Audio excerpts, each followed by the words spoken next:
Aki Tomoya was cycling to deliver his last newspaper of the day when suddenly he saw a white beret flying in the wind. He quickly pedaled to chase after it, and when he finally caught it, he looked back to see who owned it. There stood a beautiful young woman gazing at him. And with that, his fate in this spring season began. The alarm in Tomoya's room rang, prompting him to get up and prepare to head out, but not before he greeted the anime poster on his wall. He set off to deliver newspapers early in the morning, greeting his neighbor who subscribed to the paper. His neighbor asked if Tomoya was now a paperboy and what had happened to his previous job. Tomoya replied that he was still working at the rental store and the restaurant, he just wanted to add a morning job as well. The neighbor praised Tomoya for being so diligent and asked if it was difficult for him to balance work with school. Tomoya admitted he could manage it, especially since he had a big goal he was working toward. Wasting time wasn't an option, so he bid farewell and went on his way. His neighbor wondered what anime Tomoya was currently obsessed with. This morning marked the first day of the new school year at Toyobasaki Private Academy. Sawamura Spencer Ariri was looking at the announcement board of the class lists. All her friends greeted her.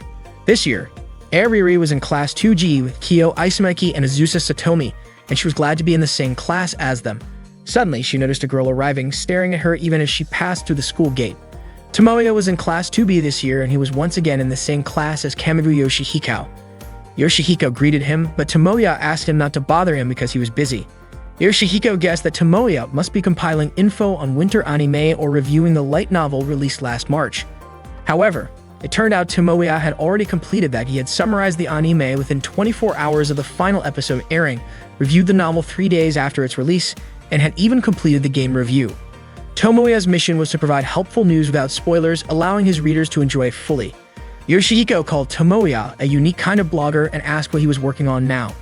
Tomoya explained that he had an important mission, a masterpiece project that would be the beginning of an otaku's life. Just then, Yoshihiko froze, staring out the classroom window and urged Tomoya to look too. Tomoya was annoyed by Yoshihiko's sudden distraction just after he'd answered his question. But Yoshihiko was watching Ariri. She was a half-Japanese, wealthy girl whose father was a British diplomat. What's more, she was the star of the art club, and her artwork had even been accepted for the city art exhibition right after she enrolled here. Tomoya asked why Yoshihiko was so interested in her, and Yoshihiko said Ariri looked even more charming this year. Tomoya asked if Yoshihiko still liked three-dimensional girls, especially when Tomoya himself had already committed to two-dimensional girls. But Yoshihiko pointed out that Ariri was every bit a moe heroine with her pale skin, blonde twin tails, and knee socks, the ideal dream girl from any two-dimensional game. Tomoya replied that three-dimensional girls were just too much trouble. Yoshihiko suggested they go to the opening ceremony together, but Tomoya told him to go ahead. He'd catch up later. Ariri went to her locker and opened it to get her comic, only to hear Tomoya call her careless, saying she usually did miss limited editions. Tomoya informed her that online stores had long since stopped taking orders and that he had pre-ordered from every store that offered exclusive products. Ariri reminded Tomoya not to talk to her at school. Tomoya responded by asking if that was any way to treat the guy who had carried 5 boxes, each weighing 1.8 kilograms, around Akihabara on release day for her. Ariri replied that she'd already given him a bonus poster and said it should be Tomoya thanking her. Then she asked why he was in Class G when he was actually a Class B student. Tomoya was surprised she knew his class placement, considering it had just been announced today. Embarrassed, Ariri said she'd leave if Tomoya didn't have any other business with her. Tomoya called out to her, saying he wanted to talk about something important. However, the opening ceremony was about to start, so Ariri reminded him of that. Tomoya insisted it would be better to say it now, practically begging her to listen. He started telling her about his project plan. Curious, Ariri asked why someone like Tomoya would have such a ridiculous and painful idea. Tomoya was thrilled. She asked and explained that a week ago, he'd experienced a life-changing moment. He described feeling something in his hands that he could only call destiny or maybe even a miracle. He said it felt like a scene from a shoujo manga, a romantic anime, a moe light novel, or the prologue of a dating sim. However, Ariri replied that she had seen that kind of thing a million times and was already tired of it. Tomoya explained that this formula for success worked well and was popular, so he wanted to pour his feelings into it. Ariri asked if Tomoya wanted to make a game that told the story of his encounter with this girl. Tomoya said that when he saw the girl, he could already envision the text and music, almost like it was playing in his head. That was when he realized the only way to tell the story was through a game. Ariri questioned why Tomoya hadn't just chased after the girl and confessed his love. Tomoya countered by asking why he bothered confessing to a three-dimensional girl. Frustrated, Ariri asked if he really wanted to drag her into his little fantasy world. Tomoya pointed out that Ariri was the best illustrator he knew. By day, she was the pride of Toyogasaki Academy's art club, but by night, her secret otaku identity was as the popular 18-plus doujinshi artist known as Egoistic Lily or Kashiwaji Eri. Annoyed, Ariri reminded Tomoya not to use that name at school. Tomoya asked if she considered working on the project, but Ariri declined. Then Tomoya reminded her of the promise they made in grade school.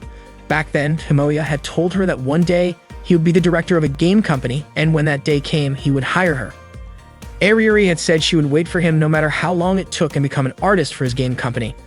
With a toss of her hair, Ariri brushed it off, saying no grade school kid makes a future promise with that much detail.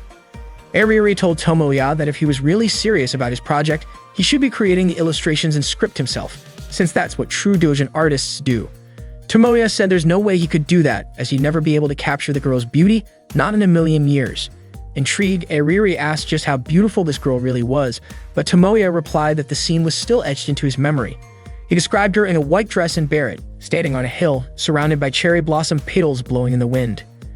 Ariri pointed out that Tomoya's words didn't give any details about her face.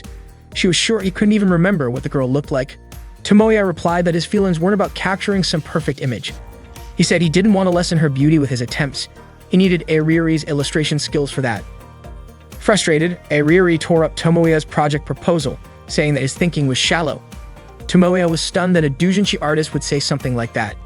Ariri argued that if this was supposed to be his grand project and he'd forgotten such a key element, then it was obvious he wasn't serious about it. She called him a fake producer, just looking to take advantage and enjoy the results without real dedication. Tomoya insisted he wasn't half-hearted, he was passionate, filled with ideas, and driven to bring this project to life. Ariri, unimpressed, questioned whether all his ideas fit on a single piece of paper. She suggested it was probably just a simple plot about a boy meeting a mysterious girl, getting close to her, kissing, and then ending it. She scoffed that his so-called unique vision could be summed up in a single sentence. Ariri walked away, ignoring Tomoya's pleas to hear him out. He told her he'd be waiting in the AV lab after school, but Ariri replied it was far too late for him to convince her now. During the opening ceremony, Yoshihiko noticed how dejected Tomoya looked and asked if he'd been rejected by a girl on the first day of school. Tomoya denied it, saying he was just dealing with a major crisis between him and his fresh start as an otaku. But, as usual, Yoshihiko wasn't really listening. Instead, he pointed out a girl named Kasumigoka Utaha. She was the smartest student in the school, ranking number 1 in her class for 2 years straight. Rumor had it that she lived in her own world, always slept in class, and never did her homework. Yet no teacher dared to scold her. Tomoya called Yoshihiko out for acting like he knew Utaha when he'd never actually met her. Utaha was indeed gorgeous and widely considered one of the 2 most beautiful girls at Toyogasaki Academy. Some people even said she was the dark side to Ariri's light side. Tomoya warned Yoshihiko that comparing Ariri and Utaha like that could come back to bite him. Still, Yoshihiko pressed on, saying Utaha had long black hair, a great figure, and wore black stockings. She was practically the perfect moe heroine to rival Ariri. But Tomoya insisted Yoshihiko stop judging them purely based on their appearances. Yoshihiko conceded it was odd that neither girl was ever seen hanging out with guys despite all the admiration they got. He figured they either knew how to hide it well, or maybe they actually dislike men. Tomoya told Yoshihiko not to ask him about it, but Yoshihiko laughed it off, saying he should have known better than to discuss it with Tomoya, the guy who only liked two-dimensional girls. After school, Tomoya met with Utaha, bringing her lunch since he knew she probably hadn't eaten yet. He asked if he could sit beside her, but Utaha just stayed silent and nudged him with her foot as a sign to open her lunchbox. She started eating with enthusiasm and then began asking questions, though her voice was barely audible. Tomoya handed her a drink. When she finished eating, Utaha said it must be because he wanted a favor that Tomoya was willing to show up in front of the woman he long discarded. Tomoya asked her not to say things that could give people the wrong idea and asked for her thoughts on his project plan. He admitted he'd never written a script before and would really appreciate her feedback. He then asked for an even bigger favor, saying he'd be thrilled if Utaha would join the whole project. Utaha's reaction, however, took him by surprise. She immediately crumpled the project proposal paper, saying, "Trash is trash, filth is filth, and ashes remain ashes." Tomoya was shocked, especially since he'd written the proposal with all his heart. Utaha told him that his misguided passion, his blatant naivety, and even his perseverance didn't match up to the appeal of his own name. She wasn't willing to give feedback on something she found unworthy. Tomoya asked if his project was really that terrible. Utaha gave a score of 0, saying parts of it were muddled, predictable from the story and source material alone. The worst part, she added, was that the content wasn't even on par with a pirated copy. She told him that what she'd read so far had left her completely disappointed. Tomoya couldn't believe Utaha thought so poorly of his project. She also said she was too busy to indulge in Tomoya's fleeting desire to start a game production studio. Tomoya insisted it wasn't just a whim. He'd always wanted to make games. He wanted to match, even in some small way, the game creators he admired. He reminded her that Utaha had once suggested that he might or might not have what it took to be a game creator. Utaha didn't remember ever saying that and accused him of trying to change the subject with some underhanded flattery. Tomoya was frustrated with her, especially knowing Utaha was the top student at Toyabasaki Academy and actually the famous high school novelist Kasumi Utako, the author of Koizuru Metronome, which had sold over 500,000 copies. Utaha said that since Tomoya knew who she really was, he should know she was very busy. Tomoya mentioned he knew she recently started a new series and congratulated her on it. She thanked him and started to walk away. Tomoya kept pleading, asking Utaha to meet him in the AV lab after school. Utaha, however, couldn't help but regret that he was only asking for her help now. Tomoya continued working on his project proposal, then headed out to meet Ariuri and Utaha. Suddenly, Kato Megumi called out to him, saying that Ms. Asumi asked him to come to the teacher's room to help carry teaching materials to the AV lab. However, Tomoya replied that he couldn't go right now because he had something important to do and that he would take care of it early tomorrow. Megumi then thanked him for retrieving her white Barrett that had fallen during spring break. Tomoya didn't remember this immediately, since it had been a few days, but then he realized who she was. Meanwhile, Ariuri was waiting in the AV lab. Hearing a noise inside the room, she said that she came not because she agreed with Tomoya's request, but simply because she'd lose sleep if she didn't settle things. Utaha responded by praising her sense of duty, surprising Ariuri, who didn't realize Utaha was there. Shocked, Ariuri yelled, ran up to her, and asked why she was here. Utaha shot back with the same question, asking why Ariuri was there. Ariuri guessed that Tomoya must have asked Utaha to come as well. Utaha admitted that she felt something was off when Tomoya mentioned wanting to make a game, but she hadn't expected him to ask Ariuri to do the character designs. Not wanting to be outdone, Ariuri shot back that Tomoya had asked a gloomy girl like Utaha to write the script. Utaha smirked, sarcastically wondering if it was wise to trust the illustrations to a delinquent who acted like a perfect young lady on the outside but was rotten on the inside. This infuriated Ariuri, who insisted she wasn't a delinquent, while Utaha admitted she might be gloomy, but at least she was more honest with herself than Ariuri. Ariuri warned Utaha to stay away from Tomoya, accusing her of just latching onto him because he reached out. Utaha countered, saying Ariuri had no right to talk since she was doing the same thing. Angered, Ariuri stated that she'd actually come to stop Tomoya because she didn't believe his crazy project would succeed. Utaha casually remarked that if Ariuri felt that way, maybe she shouldn't have come in the first place. Deciding to leave, Ariuri asked if Utaha was planning to stay and entertain Tomoya's wild fantasies. Tomoya interrupted, saying it wasn't Ariuri's concern. Realizing Megumi was the girl he met in the spring, Tomoya went back to her to confirm. Megumi clarified that they were in the same class. Tomoya, still confused, asked if her name was Kanu Megumi, but she corrected him, saying her full name was Kato Megumi. One day in the spring, Tomoya met his destiny. He had long remembered his dream, which was to create a dating sim game that could make people laugh, feel touched, and create a main heroine who could make people's hearts ache. At first, the response from those close to him was cold, but he didn't give up on expressing his dream, and eventually his friends came back to him one by one. He also had a dramatic encounter with that girl, and he started taking the first steps toward realizing his big dream. Ariuri slapped him to snap Tomoya out of his self-deception in the middle of a recap of episode 1. Utaha just watched their debate while working on the project. Tomoya invited Megumi to meet him at a cafe. He told her that he hadn't realized how sweet she was before. Megumi thanked him and said that what Tomoya hadn't realized wasn't her sweetness, but that he had actually never noticed her presence.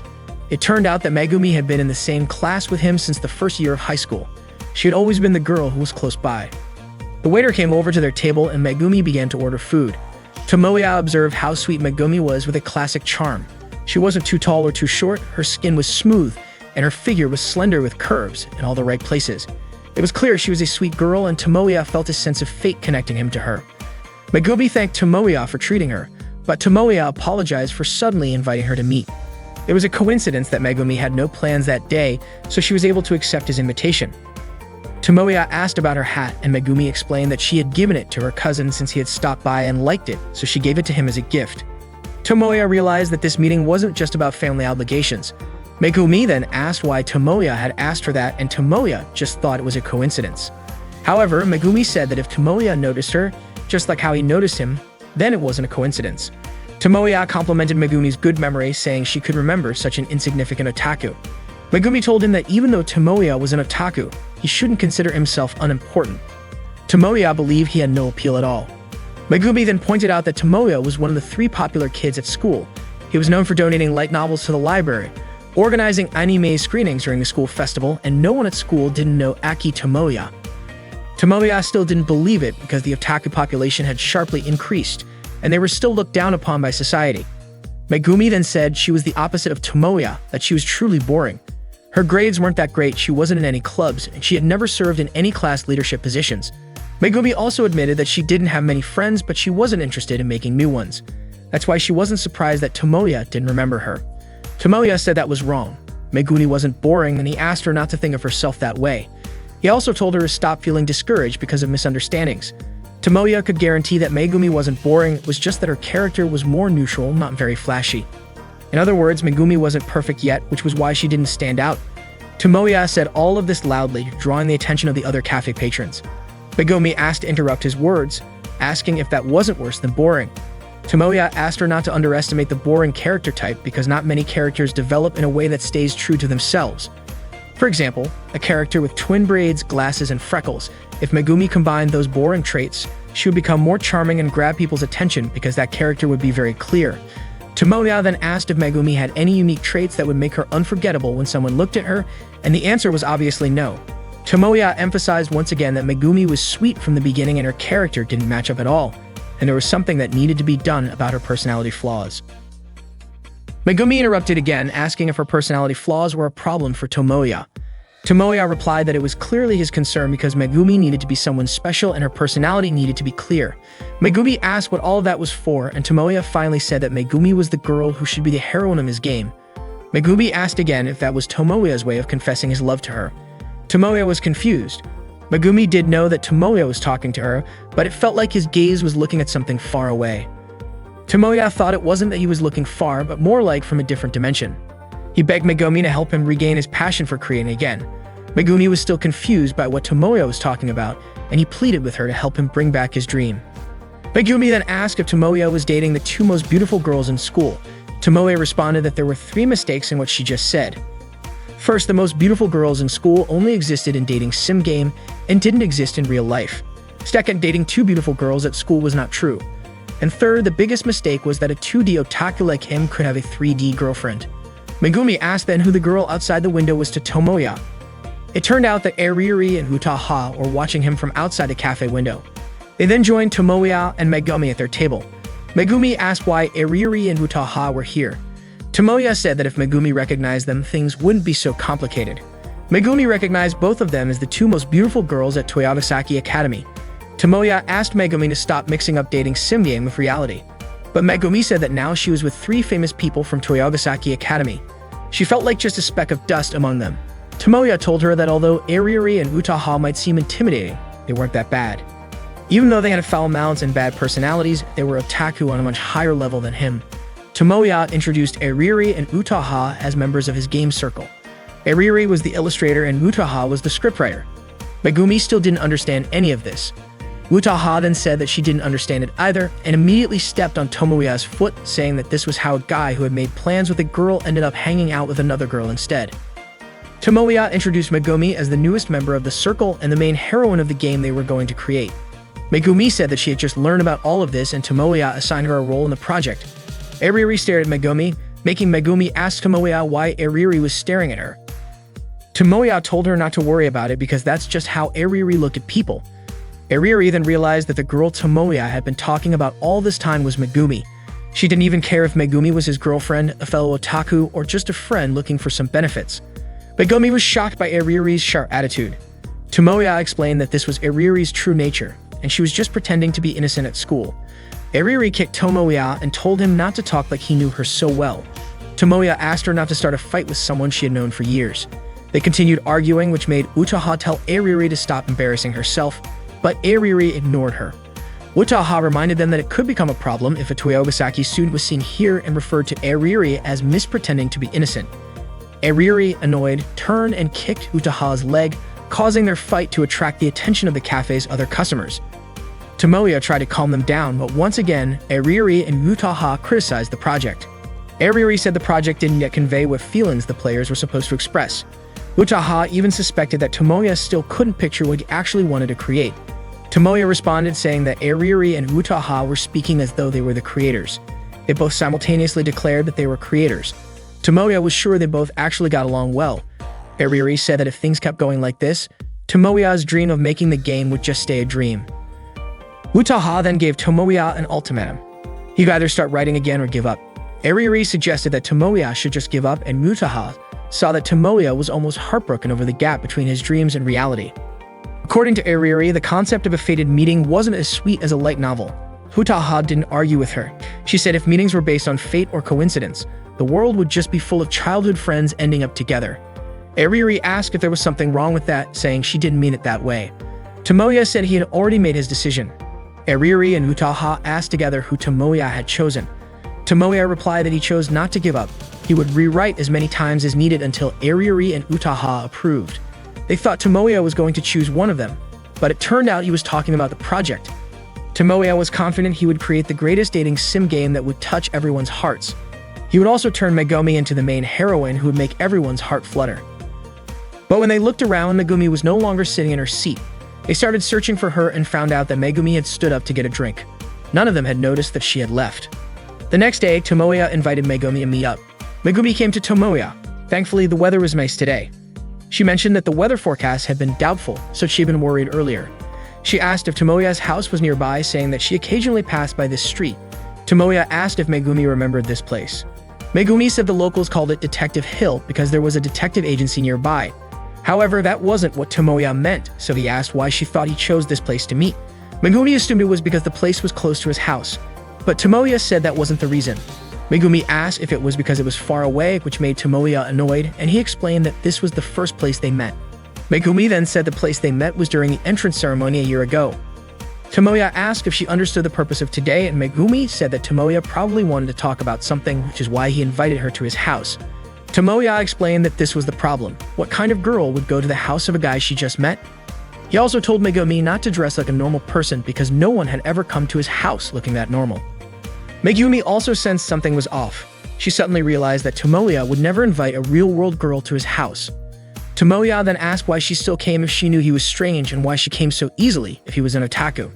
Megumi didn't expect to be lectured like this by the guy who had invited her. Tomoya said that up until now, Megumi had been living an aimless life, and today he was going to teach her how to live in the real world. Megumi started to suspect that maybe Tomoya's room had been designed so no one could hear her screams for help. Tomoya told Megumi to prepare herself because he was going to fill her head with moe content. They entered Tomoya's house and Megumi was amazed by the sight of his room, which truly reflected the life of an otaku. Tomoya blamed Megumi for acting so casually and said that she should have immediately commented on how hot it was and opened the window or pretended to sit on the bed and act awkwardly. She should have acted like that. Megumi asked why Tomoya expected her to ruin the mood by being tense like that. Tomoya was confident he could get the right reaction from Megumi soon. Today was a training session to enhance Megumi's 2D heroine sensitivity. Tomoya then offered Megumi all the dating sim game visual novels he had, telling her they were all famous ones that could make her laugh, cry, or even faint. Megumi chose the shortest one. Tomoya selected a dating sim game titled Dear Memories, a legendary game that had sold over 300,000 copies and was adapted into an anime. The game began, and Megumi chose the option to give the character a gift instead of inviting them home or suggesting a night view.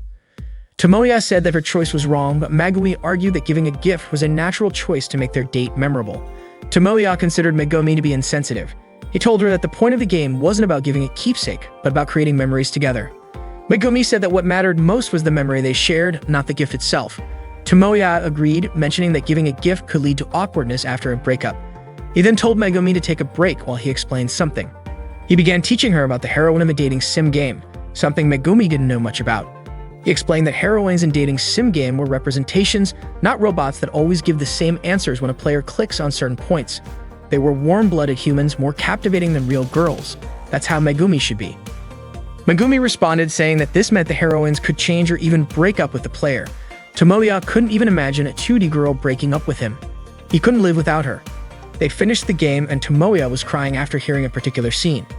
He asked Megumi if she didn't think that scene was incredibly sad. Megumi said that she should have been moved. Tomoya believed that Megumi finally understood that the dialogue and the inserted songs were truly amazing. But this wasn't the real climax yet. After this, something even more amazing would happen, so she should get ready to be in awe, because to save the main character, the female character was willing to make a sacrifice. Megumi said it was very interesting and that maybe she could enjoy playing it peacefully if no one had spoiled the plot for her. She would have definitely cried. The game ended and Megumi didn't expect the plot to end so unexpectedly. Tomoya was also surprised because Megumi turned out to be someone who enjoyed going on adventures. Tomoya asked her what she thought after finishing the game. Megumi felt mixed emotions but found it enjoyable in the end. The graphics were sweet, the voice actors were dramatic, the music was good, and the story was interesting. She also learned about dating sim game and anime like this, but that didn't mean she didn't know anything. Tomoya was happy. There was no doubt that Megumi was the right girl for him. Tomoya said that this was the kind of heroine he wanted to instill in Megumi. Megumi responded, asking if that meant she was suddenly going to die like in the game. Tomoya asked her not to compare the game to the type of scumbags who kill off heroines just for an emotional response. But it seemed like Megumi didn't quite understand. Tomoya explained using a metaphor, no great weapon is made carelessly and critiques shouldn't make someone lose their way. Instead, they should look at the bigger picture with clear eyes. He also suggested considering the most captivating interpretation for the players. Suddenly, Tomoya remembered the criticisms from Eriri and Utaha. He realized that he himself was the one who didn't understand. Tomoya thanked Megumi because, thanks to her, he had learned the most important lesson of all. After that, Megumi said her goodbyes to head home. But Tomoya told her that there was a sequel to the game.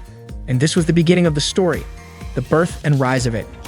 He wouldn't spoil the plot and quickly set up the game again. However, Megumi said it was probably already midnight and the game wouldn't be finished by then. Tomoya replied that his parents were out of town for a picnic, and since it was Saturday and the next day was a school holiday, he insisted Megumi stay over. He begged her to stay and help him become a true man. Megumi was, of course, shocked. She said she called her parents to let them know she'd be home late. Tomoya asked if Megumi was sure because in this situation, he wouldn't dare take responsibility if anything happened. Megumi replied, asking if they were going to stay up all night playing the game. Tomoya called Megumi, telling her that Eriri and Utaha hadn't agreed to his project yet. He realized that becoming a creator was much harder than he thought. Megumi asked when the next deadline was, and Tomoya said it was the end of Golden Week. That would be his last chance. The long holiday started today, but even so, time was of the essence. Tomoya needed to focus on the game from this point onward. Megumi mentioned that there would be a proficiency test in the first week, but Tomoya asked her to forget about it for now. They needed to discuss the project. They had to get Eriri and Utaha involved and create the best dating sim game ever. Unfortunately, Megumi couldn't come because she was on vacation in Hokkaido with her family until the end of Golden Week. Tomoya motivated himself to start the project right away while he still had 4 days left before the deadline. He banned himself from watching anime, playing games, or reading light novels. He even put tape over his anime shelf to prevent himself from being tempted. However, he couldn't resist. He initially planned to read just one book to give himself a boost, but ended up reading several books and fell asleep. His attempt to stay focused had backfired. He decided to step out for a drink. Suddenly, he heard a voice asking for cola. He went to the fridge and grabbed 2 drinks, only to realize someone was in his room. He quickly went back to his room with the drinks, shocked to see Eriri there. Eriri told him to put the drinks down in a safe spot because she was afraid of spilling them on her sketch. Tomoya felt his schedule was ruined because Eriri had just barged into his room. Eriri had rung the bell earlier but got no response. It had been a few years since Eriri last visited, as they hadn't spoken to each other in years. Tomoya asked why she had come, and it turned out she wanted to work on her drawing for an event this weekend. Tomoya yelled, warning her not to visit a guy's house to work on inappropriate drawings. But what could she do? She had a deadline this month and couldn't draw at home because her father was hosting a garden party with many guests. Eriri couldn't just lock herself in her room, especially since even the foreign minister was at the party. Tomoya asked if her appearance at home was meant to seem disconnected from the girl he knew. They both went back to their work. Eriri then asked about the progress on Tomoya's project. Tomoya said he still had 3 days left and plenty of time to work on it. Eriri concluded that there hadn't been any progress, because when a creator starts using the number of days left as an excuse, it's clear they're behind schedule. This hit Tomoya hard and made him feel even more down. Eriri told him to just give up, saying that creating a game was too difficult for him. Tomoya replied that they still didn't know the outcome, especially since they had made many things together in the past that turned out bad. They used to make ugly drawings, bad stories, and happily shared them with each other. But Eriri said she didn't remember them ever doing that.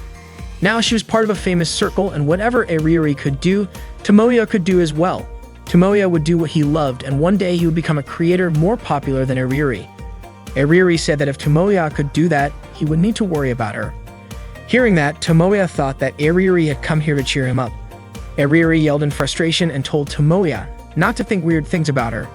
Tomoya called Iriri an ultimate tsundere, but Iriri replied that she wasn't being tsundere anymore, she just didn't care about him at all. Suddenly, the doorbell rang and Iriri got upset because someone had arrived just when she and Tomoya were talking about something important. Iriri immediately jumped onto the bed to look out the window, and she was shocked to see who had come to Tomoya's house. It was Utaha.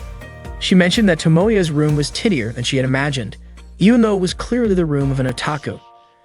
Tomoya quickly cleaned up the drinking glass and Iriri's pencil, and he asked Utaha why she had come over since it was the first time she had visited his house. Even though it was Utaha's first time coming here, she didn't feel nervous at all. In fact, she had been looking forward to spending time alone with Tomoya today. Utaha cornered Tomoya against the wall and said that he couldn't run away from her anymore. Tomoya's house was indeed known for treating guests like royalty, but Utaha's touch made him nervous, and he yelled that he would make sure she got home safely. Utaha was actually just joking. She had brought cake and said she only came to visit the frontline soldier and ask how the battle was going. Tomoya said that he hadn't even started yet. Utaha had been hoping for more than that. Tomoya admitted that he had learned from his past failures and that approach wouldn't work on people who worked in the same field. Utaha grabbed Tomoya's hand and told him not to push himself too hard with this. If he gave up now, his old life as a livestock pig would be waiting for him, and she was sure that kind of life would be tough for Tomoya. Tomoya said that hearing himself being directly called a livestock pig made his feelings a little mixed. Utaha said that the life of a creator may seem glamorous, but it wasn't as beautiful as it looked. Deadlines could make people go crazy, the competition was tough, and no one knew when their talent would disappear. Tomoya didn't want to hear excuses from a newcomer whose name was just rising. Utaha also mentioned that the worst part was dealing with the haters. When getting good reviews, they'd mock it as a marketing tactic. If the book sales were bad, they'd laugh about it, and when offering reasons, they'd refuse to take any responsibility. Utaha got emotional just thinking about the haters. If she could, she'd want to gather them all up and deal with them all at once. Tomoya tried to calm Utaha down. She said that's why Tomoya should keep subscribing to her books as usual. Tomoya remembered Utaha's words that she still couldn't imagine the game he was going to create. Those words really touched his heart and made him realize that he still didn't know much. That's when he figured out what he wanted to make and whether he could find a solution to get Utaha to agree to it.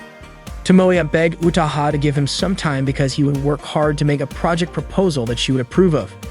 Utaha couldn't stop him because he was so determined, so she told him to do whatever he wanted. However, as a trade-off, she wouldn't extend the deadline. She would wait for him until the end of the vacation. Tomoya promised to keep fighting to create the project until Utaha would beg him to join in. One last piece of advice from Utaha was that if Tomoya was serious about creating a circle and making a game together, he should include all the members in it. Otherwise, the quality of the product wouldn't be good no matter how hard he tried, and Tomoya wouldn't be able to stay motivated. So for now, all the members should do their best. Utaha also mentioned that Tomoya should have hidden Iriri's bike. Tomoya just realized that Iriri's bike was in his yard. Iriri came out from the closet and yelled in frustration, calling Utaha's name. Tomoya told her that if she wanted to curse him, she shouldn't hide it. Iriri responded saying there was no way she could come out while Utaha was in the room. However, Utaha seemed to know everything, even without Iriri appearing. Iriri immediately decided to go home. Tomoya called Megumi and asked how she was feeling, if she was happy. Megumi asked about the deadline for the project, but Tomoya told her not to worry about it and just enjoy her vacation. He was confident he could handle it. Before ending the call, Megumi asked what exactly made Tomoya interested in her, whether it was the times they spent together or something about her that he liked or didn't like. Tomoya responded by asking if Megumi was seriously ill and didn't want to continue living. Megumi's question wasn't as serious as Tomoya thought. He started thinking about all the moments with Megumi, which actually felt enjoyable, and he realized there was one thing he might want to change. He hoped Megumi could grow more. Megumi then asked if Tomoya wanted her to become a harsher person. Tomoya clarified that he didn't mean that. Iriri and Utaha were the harsh ones in his life. Megumi then wondered why Iriri and Utaha were so different, and said she would think about it herself before hanging up the phone. Tomoya began thinking about creating a proposal, but once again, he ended up reading a book, browsing a light novel blog, and eventually falling asleep. Once again, he had wasted time. That night, he realized an entire day had passed without him accomplishing anything. He quickly started packing up all his anime books, tapes, and games from his shelf. He still had 2 days left, but it felt like today had been wasted as well. His mind started to feel like it had hit a dead end. He felt like he had no talent at all. He then went to the place where he had met Megumi, only to find that it was just an ordinary hill. He had come here hoping for some inspiration or an idea to come to him, but even now, he couldn't see anything. No cherry blossoms in the air, no heroine in a one-piece dress standing at the top of the hill. Tomoya started wondering if maybe his dream was coming to an end. His dream had started here, but could it really end here? Suddenly, Megumi threw her hat in front of Tomoya, and cherry blossoms started blowing through the air. She said it had been a long time since they last met. Tomoya called out Megumi's name, and Megumi remarked that it was unlike him to recognize her. Megumi walked toward him and picked up her hat. Tomoya asked what she was actually doing. Megumi put the hat on and called Tomoya by his real name. She then asked if the kind of meeting Tomoya was hoping for was something like this, whether in an anime, a game, or a light novel. She also asked if this was how the girl Tomoya's dreams would talk, behave, and fall in love. She questioned whether she passed the test, asking if she could be the heroine of the story Tomoya was trying to create and if she could help him. Tomoya felt nervous and asked if Megumi wasn't supposed to be in Hokkaido right now. She replied that she had come back early, actually 3 days ago. She didn't expect the deadline to fall on the last day of the long holiday, so she decided not to go. Tomoya was surprised that Megumi would miss her family vacation for something so trivial. Megumi explained that if she didn't help him, Tomoya would keep nagging her. Tomoya felt bad and suggested that Megumi could have stopped by after her trip. But Megumi thought she wouldn't be of much use at a meeting. She had returned because she wanted to join the circle's activities to stay motivated. It wasn't just her. Ariuri and Utaha had been a big help too. Ariuri had even redesigned a dress, making it as close to Tomoya's taste as possible, with a more mini, shy, and 2D concept. It turned out that it wasn't just Tomoya's taste, but the dream of every moe otaku. The way she spoke and acted was directly taken from Ugaha's script. Acting really needed to be precise. Tomoya praised Megumi for being able to withstand the training, even though Utaha had once written scripts for the drama club and had expelled 3 club members. But according to Megumi, she still found it fun to be trained by Utaha. Maybe she could even get along with Ariuri and Utaha, as well as the rest of the circle. Tomoya didn't expect Megumi to be willing to do this, and he also believed in her dream, which might not be real or might just be a coincidence. Honestly, Megumi didn't fully understand what Tomoya wanted to do, but she believed he was truly serious about pursuing his dream. Megumi encouraged Tomoya to make her the happy heroine who would make everyone envious. Tomoya promised to make Megumi a heroine who would make everyone's heart race. Megumi blushed when Tomoya said that. Tomoya then said they should also make sure to get Ariuri and Utaha involved to create the greatest dating sim game. Tomoya took Megumi's hand and led her with him. The meeting had to be held right away since the deadline was the next day. Megumi asked if the project hadn't made any progress yet, but Tomoya told her she was free to suggest ideas, like whispering them to him in moe style like before. Megumi mentioned that she had school tomorrow, but Tomoya reassured her, saying that he'd let her leave at 7 a.m. Megumi then bargained, saying she could leave at 6 a.m. and Tomoya agreed. It turned out that Ariuri and Utaha had been watching them the whole time. Utaha remarked that it seemed like she and Ariuri had gotten dragged into this issue. Ariuri said that her project proposal wasn't finished yet and she wasn't sure if it would be done by tomorrow. Utaha joked that it seemed like the sudden main heroine had appeared and the battle was over. Ariuri looked upset seeing Tomoya and Megumi walking together, which made Utaha ask if seeing that bothered Ariuri why she was helping Megumi at all. Ariuri said that she didn't care at all and could even say it had nothing to do with her. Utaha warned Ariuri that if she didn't handle her stubbornness soon, she might regret it one day. Ariuri stubbornly replied that she didn't believe she could ever work with someone like Utaha. Utaha responded that she was really looking forward to working with Ariuri. Ariuri remained stubborn, saying she didn't want to work with a writer like Utaha. Suddenly, Megumi turned around and waved at them, but Ariuri just stuck her tongue out at her. Today, Utaha's manager Machida Sonoko called her to let her know there was an interview scheduled for tomorrow. Utaha agreed to do the interview, saying she had made progress on the storyline for her new book. Sonoko, however, questioned whether Utaha's words could be trusted. Utaha then asked if she had ever lied to her. Sonoko admitted that while Utaha had never lied about her books, when it came to deadlines, Utaha lied nearly every time. Utaha used this as a reason to withdraw her earlier statement about being available for the interview tomorrow. She said she wouldn't be able to make it. Sonoko pleaded with Utaha, explaining that the exclusive interview about Kasumi Utaku's, Utaha's pen name, latest book would be featured in several pages of the upcoming issue of a magazine, and it had already been announced in the previous issue. However, Utaha remained firm, saying she worked on paper, not in front of others. Sonoko understood, even though she had already made arrangements and thought Utaha would be pleased. Then Sonoko said something that shocked Utaha so much that she accidentally bumped her foot into a chair. Meanwhile, Megumi was riding the train with Tomoya. She mentioned that she had finished reading a light novel called Koisaru Metronome. Tomoya was surprised and asked her what she thought about it. Megumi said that because of the novel, she had been sleeping less, she couldn't relax until she finished reading it. At first, Megumi thought light novels were only for guys, but this one made a woman cry. Tomoya felt proud of her, and Megumi asked if she could keep all the light novels. Tomoya said she could, since he had given them to her for free. He even still had 2 more sets, one for him to read and one for his collection. Megumi was really happy, and Tomoya promised to buy her more when she ran out of books. Although Megumi wasn't used to the life of an otaku, she couldn't believe that Utaha was the one who wrote this book. Tomoya confirmed that it was true. When people think of a high school girl being a light novel author, they usually picture something typical of the genre. But when they see Utaha at school, no one would guess she was a romance novel author. This meant Utaha really kept her character in check, and Tomoya told Megumi that she should learn a lot from Utaha. Megumi, however, said that it was impossible for an ordinary person to be the smartest student and a successful novel author at the same time. Tomoya was confident that it wasn't just God-given talent, but Utaha had also worked hard, sweating blood to get to where she was. He even considered Utaha to be his god. Megumi understood that Tomoya was a huge fan of Utaha.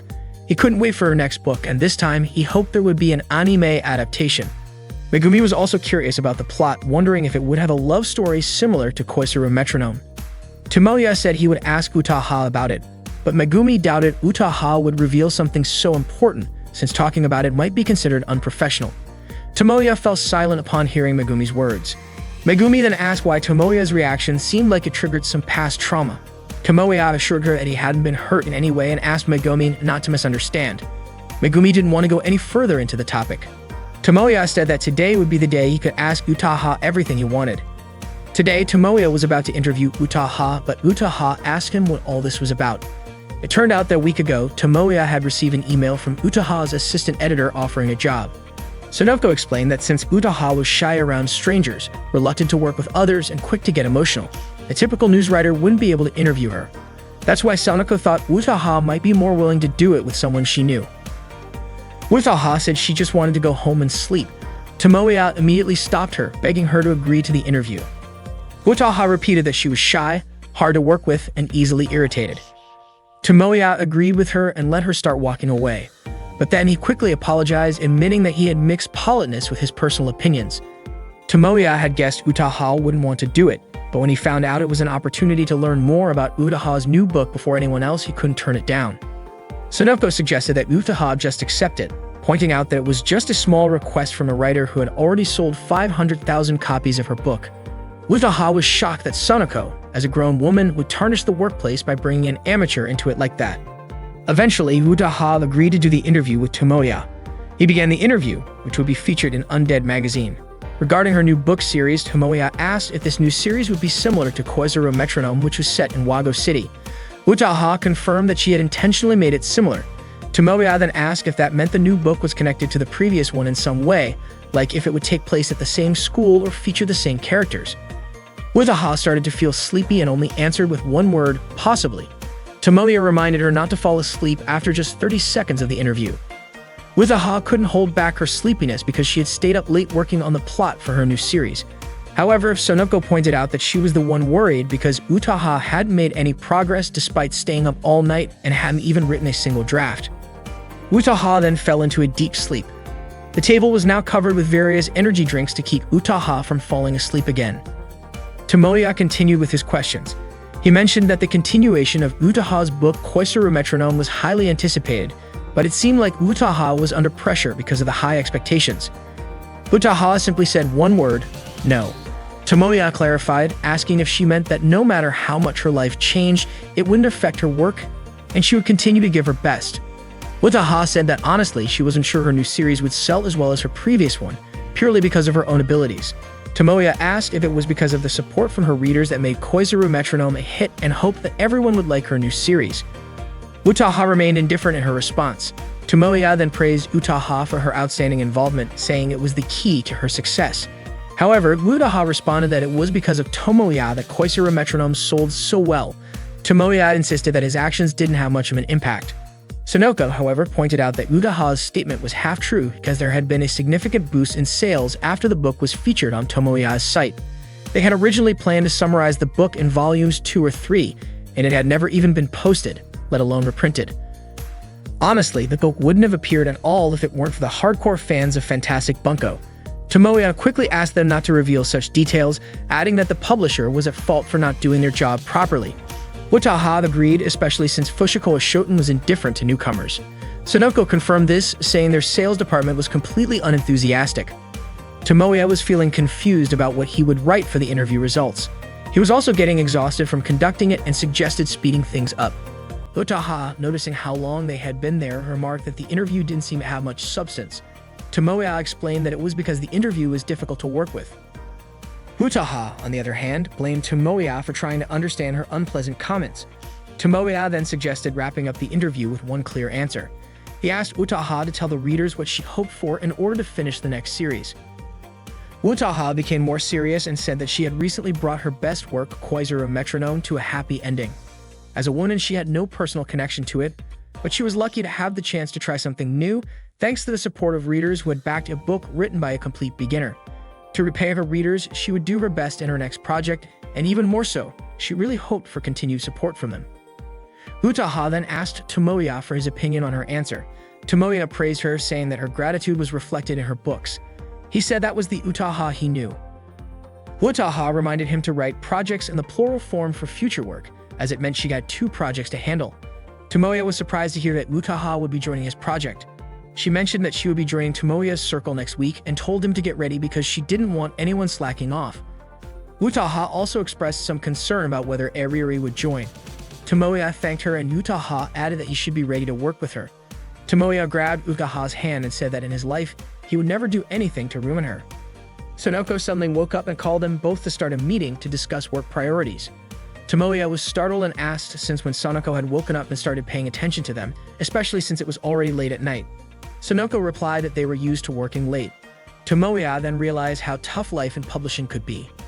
Meanwhile, Eriri was standing in front of the AV lab. She said to herself that she had already decided whether she would join or not, but she knew Tomoya couldn't do it alone and thought maybe she could lend him a little help.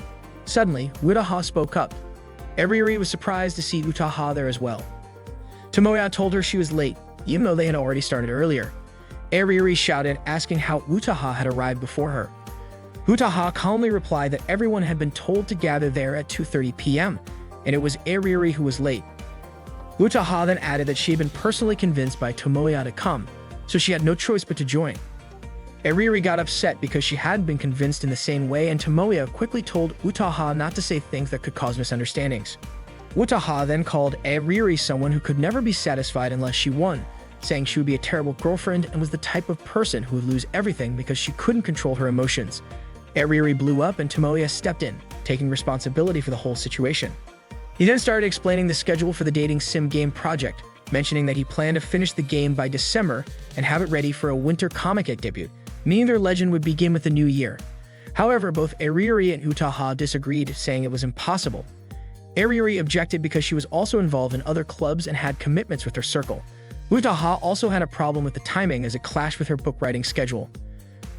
Utaha stepped forward and began rescheduling, but Eriri didn't agree because she also didn't have enough time to finish her work. She changed it again, but Utaha disagreed with Eriri's suggestion, and the two of them kept arguing on the schedule. Tomoya asked them to stop fighting. He just wanted them to focus on the story and character design. After a bit of back and forth, they finally agreed on what they were working on and could proceed with the project. Tomoya then asked what he could do now. Eriri and Utaha both asked him to buy snacks. Tomoya reminded them that he was the president, producer, and director of the circle.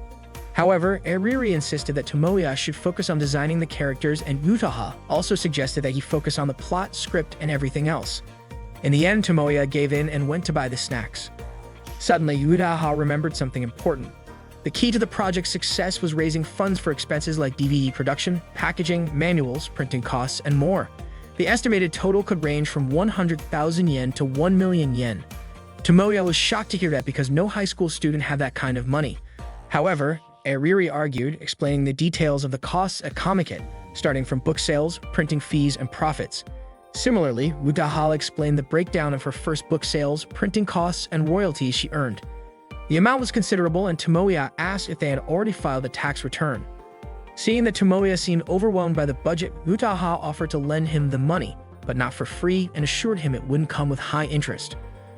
Utaha only asked for a small favor in return. Tomoya moved closer and Utaha was about to whisper something, but Ariri quickly separated their heads, which had been close together. She was upset and hit Tomoya. Utaha said that financial issues couldn't be avoided, and someone had to know how to handle them. Ariri yelled at Utaha to stop pretending, saying that wasn't the issue she had with her. The two of them started arguing again over this, and Tomoya intervened. He wondered why fighting seemed to be a regular thing in their circle. He told them he would do something about the money issue, but in return, Ariri had to be serious about drawing moe characters, and Utaha had to write a script that could make people cry. They agreed to their respective tasks. Suddenly, Megumi asked what she was supposed to do.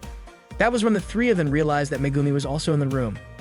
The next day, Tomoya woke up early. He was working hard to meet his goal of raising 1 million yen, and he was confident he could exceed it by creating a dating sim game with the help of all the circle members. Tomoya started his day delivering newspapers, then worked as a laborer carrying heavy items. After school, he worked at a rental shop and a restaurant. He believed that he could make Megumi the best heroine ever and impress everyone. While Tomoya was working at the restaurant, he was surprised to see Megumi walk in with a guy to have dinner at the place where he worked. Megumi was just as surprised to learn that Tomoya worked part-time there. Tomoya asked about the guy calling out Megumi for being heartless toward him. At school, Megumi explained that the guy was her cousin. The day before, her whole family had visited, but the parents went out to do something, so instead of waiting around, she went out to dinner with her cousin. Megumi had no idea that Tomoya worked at that restaurant, even though Tomoya had visited it once a month. Tomoya was still upset. He had told Megumi that she needed to stand out more, but he didn't mean in a bad way like that time. He asked if she understood her current position. Megumi realized that she was just a second-year high school student with no noticeable presence dragged into an otaku circle at school. Tomoya said that was the old Megumi before she changed. The real Megumi was the heroine with pure beauty, the kind that could make people's hearts flutter. Megumi didn't know how to respond. Tomoya continued, explaining that a heroine exists for the protagonist, someone who would never do anything bad. She would never leave him for another guy. Megumi was confused by Tomoya's words, especially since the guy from last night was just her cousin. Tomoya pointed out that it was exactly because he was her cousin that it was a problem. Tomoya then shared a story from a dating sim game he once watched. A long time ago, when the heroine visited her grandmother's house, she sprained her ankle. Her cousin carried her home, and the two of them ended up walking back late at night, crying and becoming a bittersweet love memory. Tomoya pleaded with Megumi, saying she might find it unreasonable, annoying, or downright stupid, but he didn't want to see her with her cousin again. At the very least, Megumi should be a heroine who was only there for the protagonist, until the game was finished. Megumi apologized and told him that she and her cousin were going on a trip this weekend. Today, Ariri and Megumi are starting to work on their dating sim game project. Ariri asks Megumi to show an expression as if she's offended. Megumi, looking a bit confused, is then instructed by Ariri to imagine a situation where she has a date planned, but the guy doesn't show up and she has to scold him. Ariri even demonstrates the expression herself. However, Megumi replies that such behavior doesn't happen in real life, and so their circle's activities officially begin today. Tomoya is in charge of preparing snacks for the group. He notices Utaha typing "ah" repeatedly on her laptop and realizes it's her way of signaling that she wants to be fed. Tomoya complies, feeding her a snack which Utaha eagerly eats. She then types more as a request for another bite, and Tomoya feeds her again. Meanwhile, Tomoya occasionally glances at Ariri and Megumi, who are engaged in a discussion. Ariri asks Tomoya to buy her a new pencil because hers is broken. Turning back to Megumi, Ariri asks if she can manage to make a frustrated expression. She then instructs Megumi to imagine channeling all her anger into her temples. Megumi tries but still can't quite pull it off. Ariri then switches tactics, asking her to make a foolish expression. Megumi cycles through all the expressions she can muster, but none of them seem to satisfy Ariri. Frustrated, Ariri complains that Megumi isn't able to express any emotions typical of manga characters, and she's at a loss for how to handle it. Megumi, equally unsure, suggests that she wants to learn how to improve on her own. She stands up, walking around while reciting lines that Ariri had demonstrated earlier. Ariuri admits she's never faced a challenge this difficult before. She muses that if Megumi truly can emote, they could just make her play a character like Ayanami Rie. But Megumi's personality is too soft and half-hearted for that kind of role. Tomoya agrees, pointing out that Megumi's expressions are so subtle that her neutral face is her most distinctive feature. Ariuri is almost ready to give up, lamenting that she's never encountered someone so difficult to work with. Tomoya reminds them that they're on a tight deadline for the character design. Ariuri asks if they should have a meeting at Tomoya's house this weekend to get everything finalized. Suddenly, Tomoya asks Ariuri if she's ever been on a date. The question takes Ariuri by surprise. She presses her pencil so hard against the paper that it scratches deeply, startling Utaha into dropping her laptop. Ariuri yells so loudly that Tomoya wonders if his question was too serious. Ariuri scolds him, saying that hearing a question like that from an otaku like Tomoya could give someone a heart attack. She sarcastically asks if Tomoya is trying to ask her out. Unfortunately for Ariuri, that's not what Tomoya meant at all. He explains that it's just a gaming strategy exercise, imagining scenarios like reluctantly accompanying someone to the mall to shop for clothes or other girly items. He asks if such outings count as dates. Ariuri declares that she wouldn't go in the first place because malls are too crowded. She adds that if she needs clothes, she can just order them online or have a coordinator bring them over. Tomoya tells her to drop her spoiled, ikikomori rich girl attitude and presses her to think about what she'd do in such a situation. Tomoya insists that Ariuri might have useful insights since she's good at hiding her true nature at school. Realizing he's gone off topic, Tomoya apologizes for his strange comments and asks her to forget about it. Ariuri advises Tomoya that for his game strategy, he needs to be more attuned to the mood of the situation. She suggests observing interactions carefully, keeping the conversation flowing naturally, and if all else fails, just faking a smile. So even though Tomoya doesn't always understand what others are saying, all he needs to do is smile and avoid asking irrelevant or off-topic questions. Most importantly, he must not do something silly like interrupting the conversation. Tomoya, however, argues that wouldn't it be more boring that way? He believes it's better to dive deeper into the topic while still having a one-on-one moment. Ariuri dismisses this as just a casual homegrown game strategy and insists Tomoya should stick to his otaku zone. Tomoya expresses his desire to stay true to himself, but Ariuri claims that's impossible because everyone has their own secret side. Tomoya counters by asking if Megumi isn't an exception, since she isn't an otaku, but still mingles comfortably with them while staying true to herself. Tomoya admits he's amazed by Megumi. That's why he adds he doesn't think he should force her to smile. This annoys Ariuri. She had a feeling their conversation was really about real-life dating. She accuses Tomoya of planning to ask Megumi out and implies he's using Ariuri as a backup. Feeling deceived, she says she's done. But Tomoya clarifies that he just wants to go shopping, to the opening sale at Rokutenmo Mall. To Ariuri, though, that still sounds like a date. Tomoya suddenly asks, does that still count as a date even if it's with your cousin? This leaves Ariuri completely baffled about what Tomoya is getting at. Suddenly, the sound of Utaha laughing fills the room. She's typing away furiously, apparently struck with inspiration. Utaha exclaims that the plotline has come to her, excitedly narrating a scene she's just written. Tomoya and Ariuri exchange glances. Ariuri comments that moments like this often arise during creative processes, calling it the dark side of being a creator. Tomoya asks Ariuri if Utaha is simply getting carried away, to which Utaha, still full of energy, declares that Tomoya must be punished immediately. Meanwhile, Megumi continues practicing her expressions late into the night. The next day, Utaha hands in the fruits of her all-nighter. She stayed up to finalize her storyline. Tomoya praises her for her effort. Megumi seems genuinely surprised that Utaha managed to produce so much content in just one night. Ariuri points out that's probably 5 times the size of Tomoya's proposal. Tomoya admits Ariuri's jab stings, but he can't deny that Utaha is amazing for pulling it off. Utaha, however, requests that Tomoya read it first before giving his opinion, then says she wants to take a nap. Without another word, she falls asleep on the bench. Tomoya begins reading her script aloud. It starts with the protagonist Azumi Seiji, whose family is forced to move to the outskirts of town because of his parents' work. He transfers to a new school, and on a hill covered in falling cherry blossoms, he has a fateful encounter with a girl. Megumi asks who will design the protagonist. Ariuri answers that she'll base his face on the most handsome man she can imagine. Tomoya continues reading. The next day, Seiji meets the same girl again, and it turns out they're in the same class. The girl's name is Kano Meguri. Slowly but surely, the distance between them closes until they confess their feelings to one another. Tomoya remarks that the character feels similar to Megumi, but with a bit more emotional pull.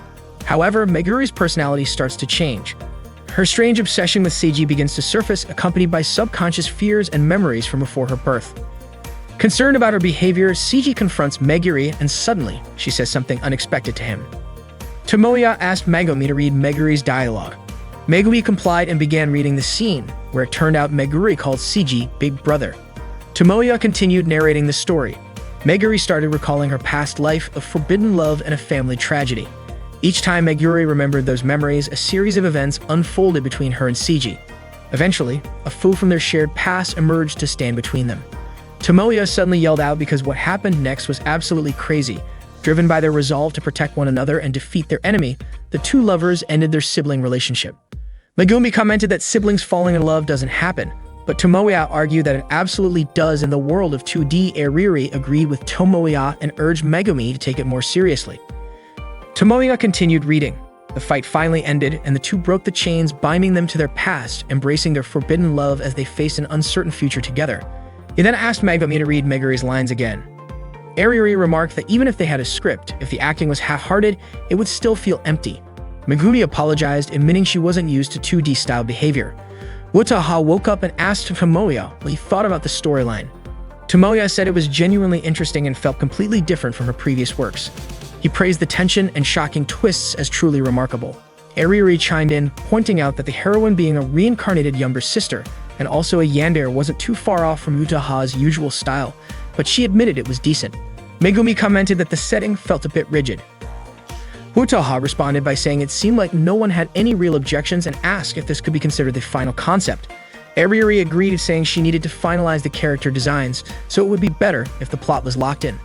Tomoya acknowledged that the storyline was intriguing, but he needed more time to think about its ending.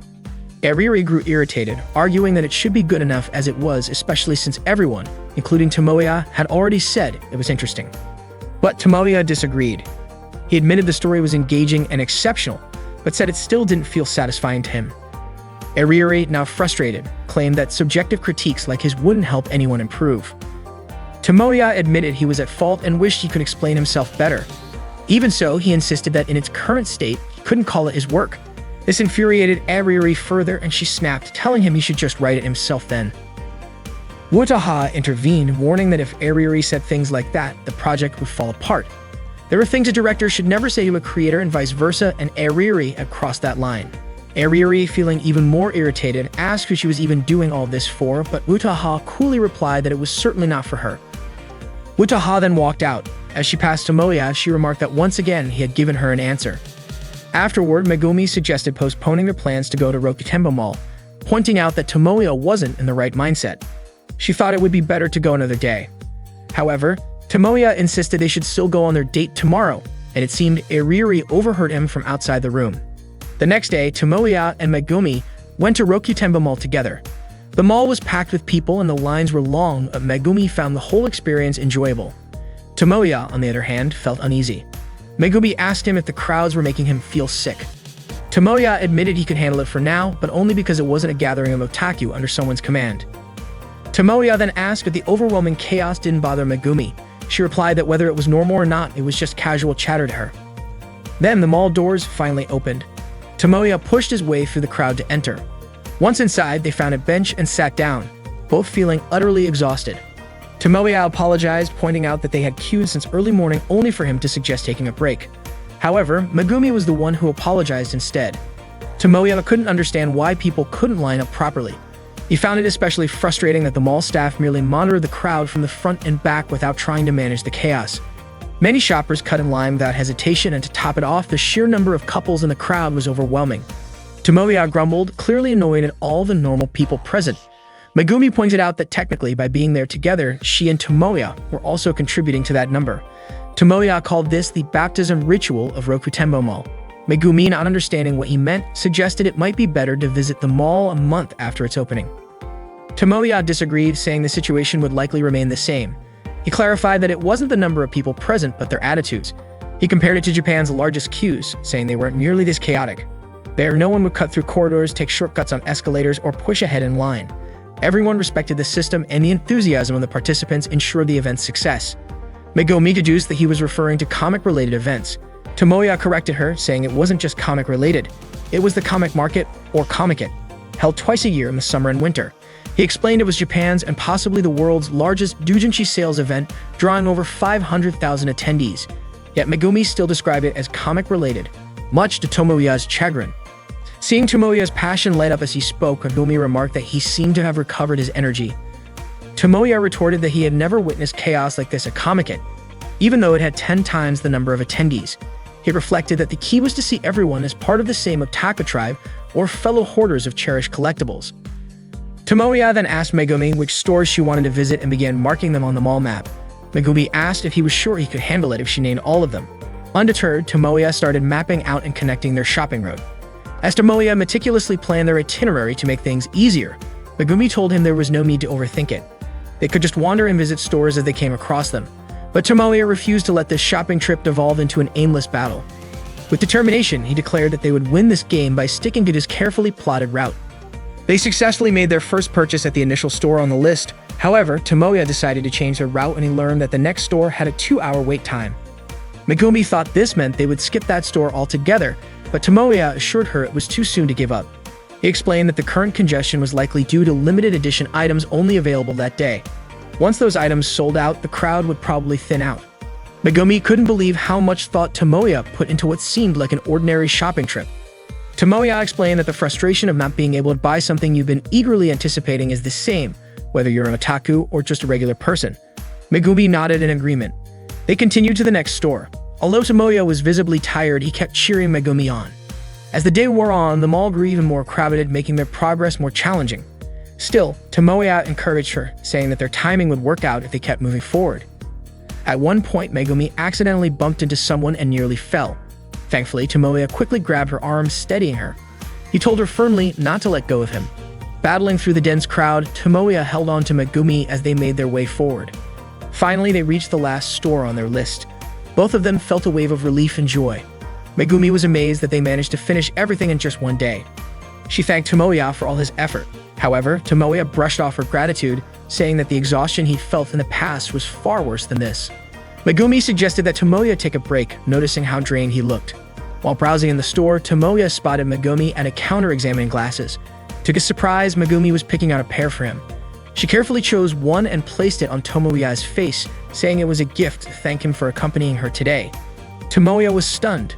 For a moment, it was as if he were seeing Megumi in the 2D version of his dreams. He thanked her sincerely but also apologized, explaining that he couldn't walk her home because he had another place he needed to go. At the release celebration for Koizuru Metronome Volume 2, a fan signing event featuring Utaha was held. Tomoya, a devoted fan of Koizuru Metronome, attended the event. Despite having read the first volume over 20 times, he still found himself moved to tears each time.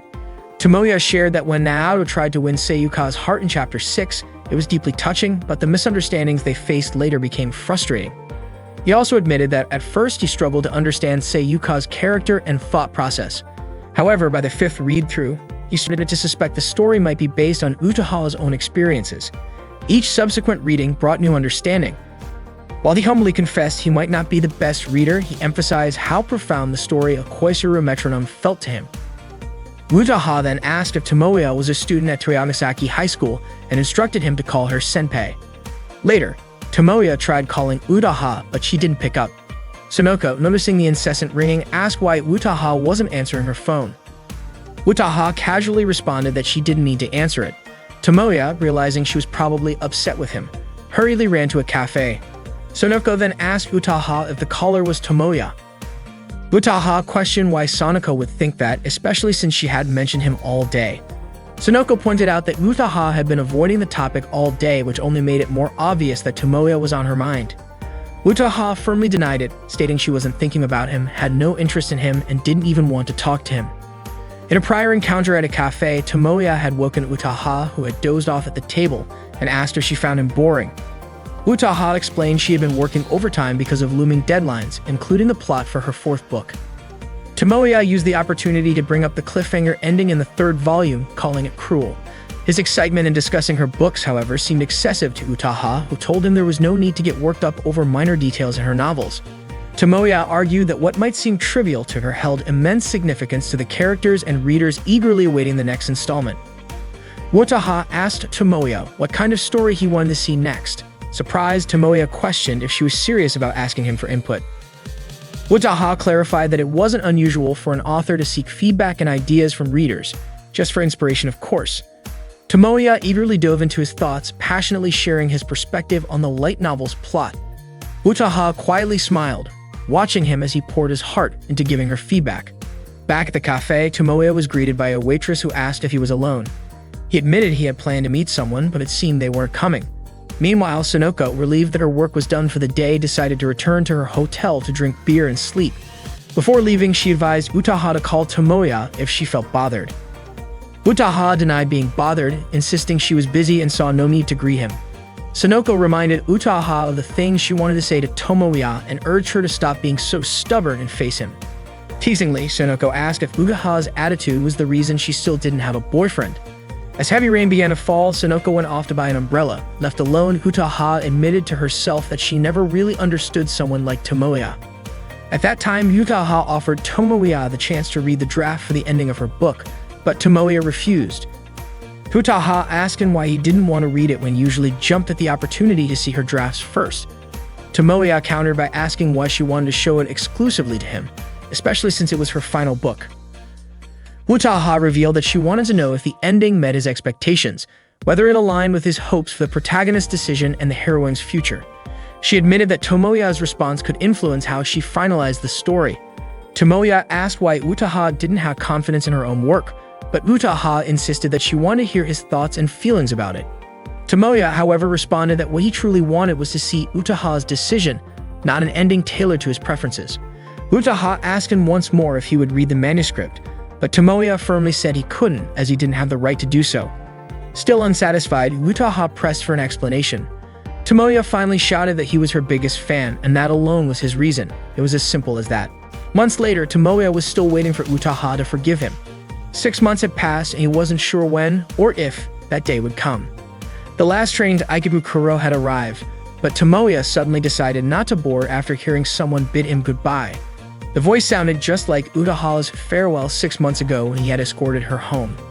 Meanwhile, Utaha was sitting in a cafe with Sonoko, though she wasn't really paying attention to their conversation. Her gaze was fixed on the rain outside the window, where she suddenly spotted Tomoya, drenched and gasping for breath. Utaha told him to take a shower in her hotel room. Sonoko asked what Utaha planned to do. Should they kick him out once his clothes dried? Utaha was surprised at Sonoko's bluntness. Sonoko pointed out that Utaha herself had said this wasn't her fault, but Utaha argued that didn't mean she could just send him away, especially since the last train had already departed. Ultimately, Sonoko left the decision up to Utaha, reminding her that the room was now set up for 2 people after they had adjusted their booking earlier at the reception. Sonoko then headed to her room, telling Utaha to meet her in the lobby at 8 a.m. the next morning. Before leaving, she added that whatever Utaha decided to do that night and beyond was none of her business. Utaha called out to her, but Sonoko simply gave her a thumbs up and walked away. Left alone, Utaha suddenly felt nervous, unsure of what to do next. Tomoya, who had fallen asleep on a chair, woke up to the sound of water running in the bathroom. Utaha emerged moments later, dressed in a towel after her shower. Tomoya, still in his wet clothes, blushed and thanked her for letting him use the bathroom. He quickly grabbed his change of clothes and said he'd leave right away. But before he could exit the room, Utaha called out to him, asking him to sit on the bed. She then questioned why Tomoya had come all the way to Gashi. Tomoya explained that he couldn't reach her by phone, so he had boldly called her house to find out where she had gone. He mentioned that Utaha's mother must have been worried about her high school-aged daughter, but Utaha corrected him. Her mother trusted her because she was a top student, never caused trouble, and never disobeyed her parents. That said, she also didn't have many friends, which was why her mother would probably faint if she saw Utaha in her current situation with Tomoya. Tomoya asked if Utaha was staying at the hotel to gather material for her next book. She confirmed this, saying she was also taking the opportunity to visit local shops. Tomoya found her dedication incredible, marveling at how much work went into her writing, even before the book was published. He added that it was even more impressive since this one might get adapted into an anime. Utaha asked Tomoya to stop talking about the topic for now. She then asked if he had really come all the way to see her even though the last train had already left. Tomoya admitted it, and Utaha called him a complete fool before resting her head on his shoulder. This made Tomoya nervous, and he suddenly made a bold request to make him a real man. He got down on his knees and pleaded, but quickly clarified that he wasn't being inappropriate. All he wanted was to become a true creator. Utaha, annoyed, stepped on him and asked if he deliberately created this misunderstanding. They began discussing the plot Utaha had written for their project. She asked if Tomoya had noticed any flaws in it. Tomoya started recounting his day, explaining that he had gone to Rokutenba Mall with Megumi. Utaha immediately asked if it was a date, but Tomoya dismissed the idea, saying it was just for gathering material. Utaha kept staring at him intently, prompting Tomoya to ask her to let him finish his story. He explained that the mall was packed with a chaotic crowd and he had started feeling unwell just before they went inside. But instead of getting upset, Megumi showed genuine concern for him, just like any decent person would. She even waited for him to recover before they continued. After that, they explored the shops together, and she went along with all of his odd ideas, turning their time together into something fun. She even gave him a gift to thank him, but then Tomoya had left her behind to come see Utaha. Despite this, Megumi had smiled as she watched him leave. Utaha asked if Megumi might have been a little annoyed deep down. Tomoya confidently said no because Megumi was genuinely kind. Utaha sighed and asked what she was supposed to do after hearing him shower Megumi with praise. Tomoya said that's why Utaha's story needed revisions. He had even marked the spots that needed changes. He acknowledged that her plot was incredibly compelling, with a grand scale that felt like a masterpiece, but he argued that it needed adjustments. Utaha pointed out that they were supposed to be even now, so why bother revising it? Tomoya explained that his earlier perspective had changed. If left as is, the main heroine, Meguri, wouldn't be happy. Utaha disagreed, stating that Meguri had accepted her destined path before her reincarnation and had always remained loyal to her beloved older brother. She asked why Tomoya thought she wasn't happy. Tomoya challenged her, questioning if that was really the kind of happiness Meguri would have wanted. He argued that searching for past memories to save her previous life wasn't necessarily the future Meguri desired. Moreover, would the players enjoy seeing Meguri discard the joyful memories she had created up until now? Utaha yelled, asking if it was so wrong to be trapped in the past. Tomoya calmly replied that it wasn't wrong, it was just one option. On one hand, he liked that idea, but on the other, he loved the simplicity of being with Megumi, a normal girl with no extraordinary connection to him. He believed players would enjoy Meguri's character in the game and her daily life, which was already fulfilling. That's why he wanted her to abandon her fate and return to a normal life. He envisioned a route that focused on classic romance rather than the burdens of her past destiny. Utaha asked if such a route would truly be more interesting. Tomoya confidently said yes, believing that Utaha could develop something even more captivating. He wanted more time to grow closer to Meguri, to have their friends get sick of seeing them together, to go on dates, exchange meaningful looks, kiss. And since it was an all-ages game, leave it at that. Utaha then asked Tomoya if he thought they should just forget the story they had built so far, saying it would be pointless to remain shackled to the past. Tomoya replied that the past still held value. The idea of a love buried for 100 years was incredibly moe, especially since Meguri was a yandere. He added that the thought of them both cherishing their shared memories sounded perfect, abandoning everything else to live in a world that meant so much to them. However, he reminded Utaha that the story had to remain all ages, so it could only go as far as a kiss. Utaha called Tomoya indecisive. Tomoya chuckled, saying that's the charm of a true dating sim game protagonist. Utaha sighed but began revising the story, asking for feedback on some sample lines she had written. Tomoya suggested making them even more unique. Utaha admitted it was the first time in her career she'd received such feedback. Tomoya explained that if Utaha made the character as plain as possible, players would be caught off guard when a drastic change occurred and the character suddenly became sweet. Utaha understood the appeal of a gap moe. Tomoya continued, explaining that the character could return to being plain after the sweet moment, leaving players feeling as if there was no sweetness at all. Utaha called such a character ridiculous, but Tomoya insisted that people like that really exist in real life. Utaha, however, was reluctant to admit that a main heroine could have such a personality. The two continued discussing until 5 a.m. As the hours dragged on. Utaha began to type furiously, her frustration seeping into her work. She even shouted while typing, leading Tomoya to wonder if she had been possessed by a yandere little sister. Utaha kept yelling, swept up in the intensity of the story she was crafting. Tomoya tried to calm her down, but she snapped at him, asking if it was so wrong for a writer to fall in love with their own work. Didn't writers pour their hearts into their stories for the sake of their fans? Tomoya replied that it wasn't wrong, but those words should come from the main character, not the writer. By morning, Utaha was preparing to leave. She woke Tomoya and cheerfully said good morning, then mentioned that she had a full day of work ahead. Tomoya sympathized, saying it must be tough being Utaha. She replied that as long as she was doing what she loved, no amount of effort would feel burdensome. She teased Tomoya, saying he still looked exhausted from their passionate night. The ambiguity of her words made Tomoya flustered, and he yelled that she probably meant their intense brainstorming session. Utaha reminded him to check out of the hotel before 10 a.m. and that all he had to do was return the key. She then remarked how much she had enjoyed what they did last night. Tomoya begged her to stop with the teasing, but Utaha confessed that working on something together with him had been truly enjoyable. She had confirmed it for herself the night before and officially welcomed him as a creator. She was confident in his abilities, saying he had the passion to bring his ideas to life and the creativity to back it up, all of which was evident in his expressions.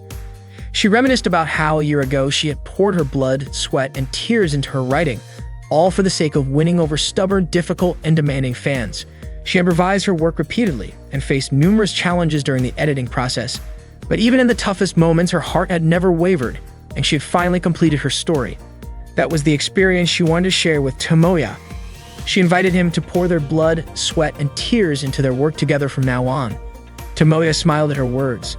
After leaving the room, Utaha sent him a photo she had taken of him while he was asleep. Tomoya was startled and let out a loud yell in surprise.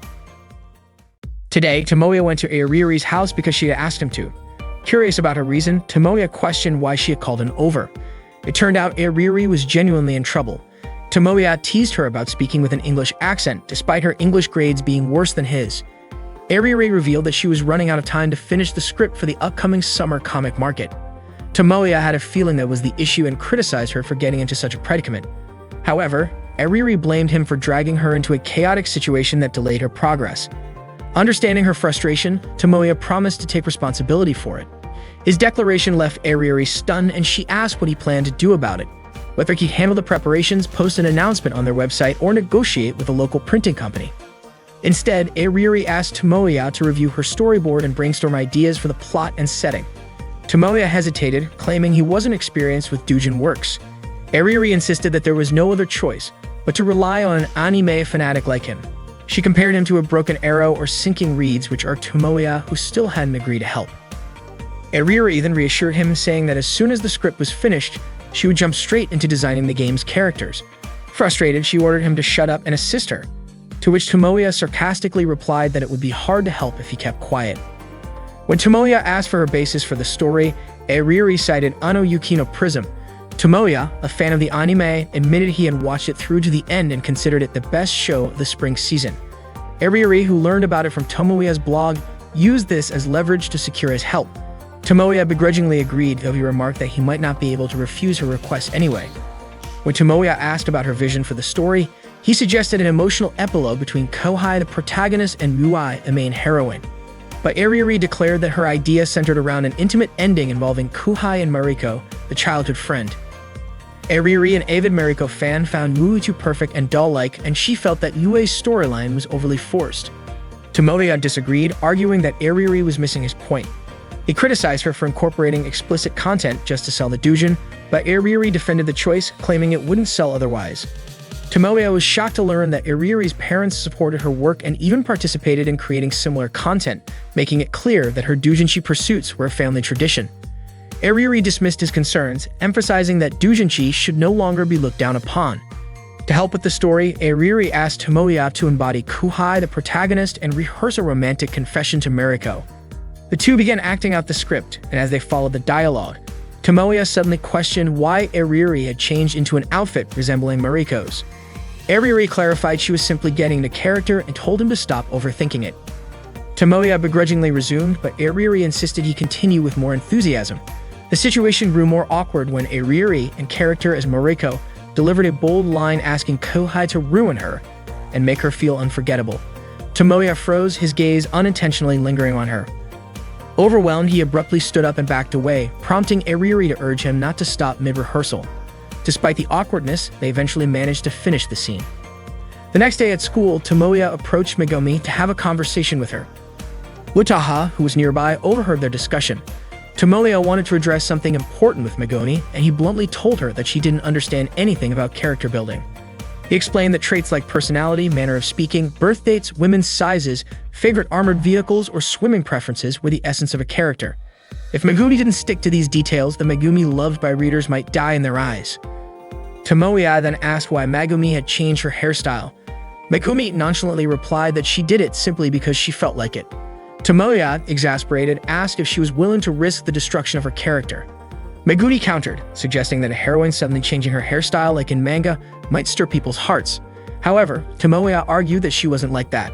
Normally, people would notice, but not in her case. Megumi then jokingly speculated that the perfect moment to change hairstyles might be during a closing ceremony, or better yet, during an opening one. Tomoya dismissed the idea, warning that relying on quirks wouldn't make her the #1 main heroine. Amused, Megumi teased Tomoya, saying he must care a lot about girls if he was so critical about their hairstyles. Meanwhile, Eriri found herself surrounded by her friends who were asking where she had spent her vacation.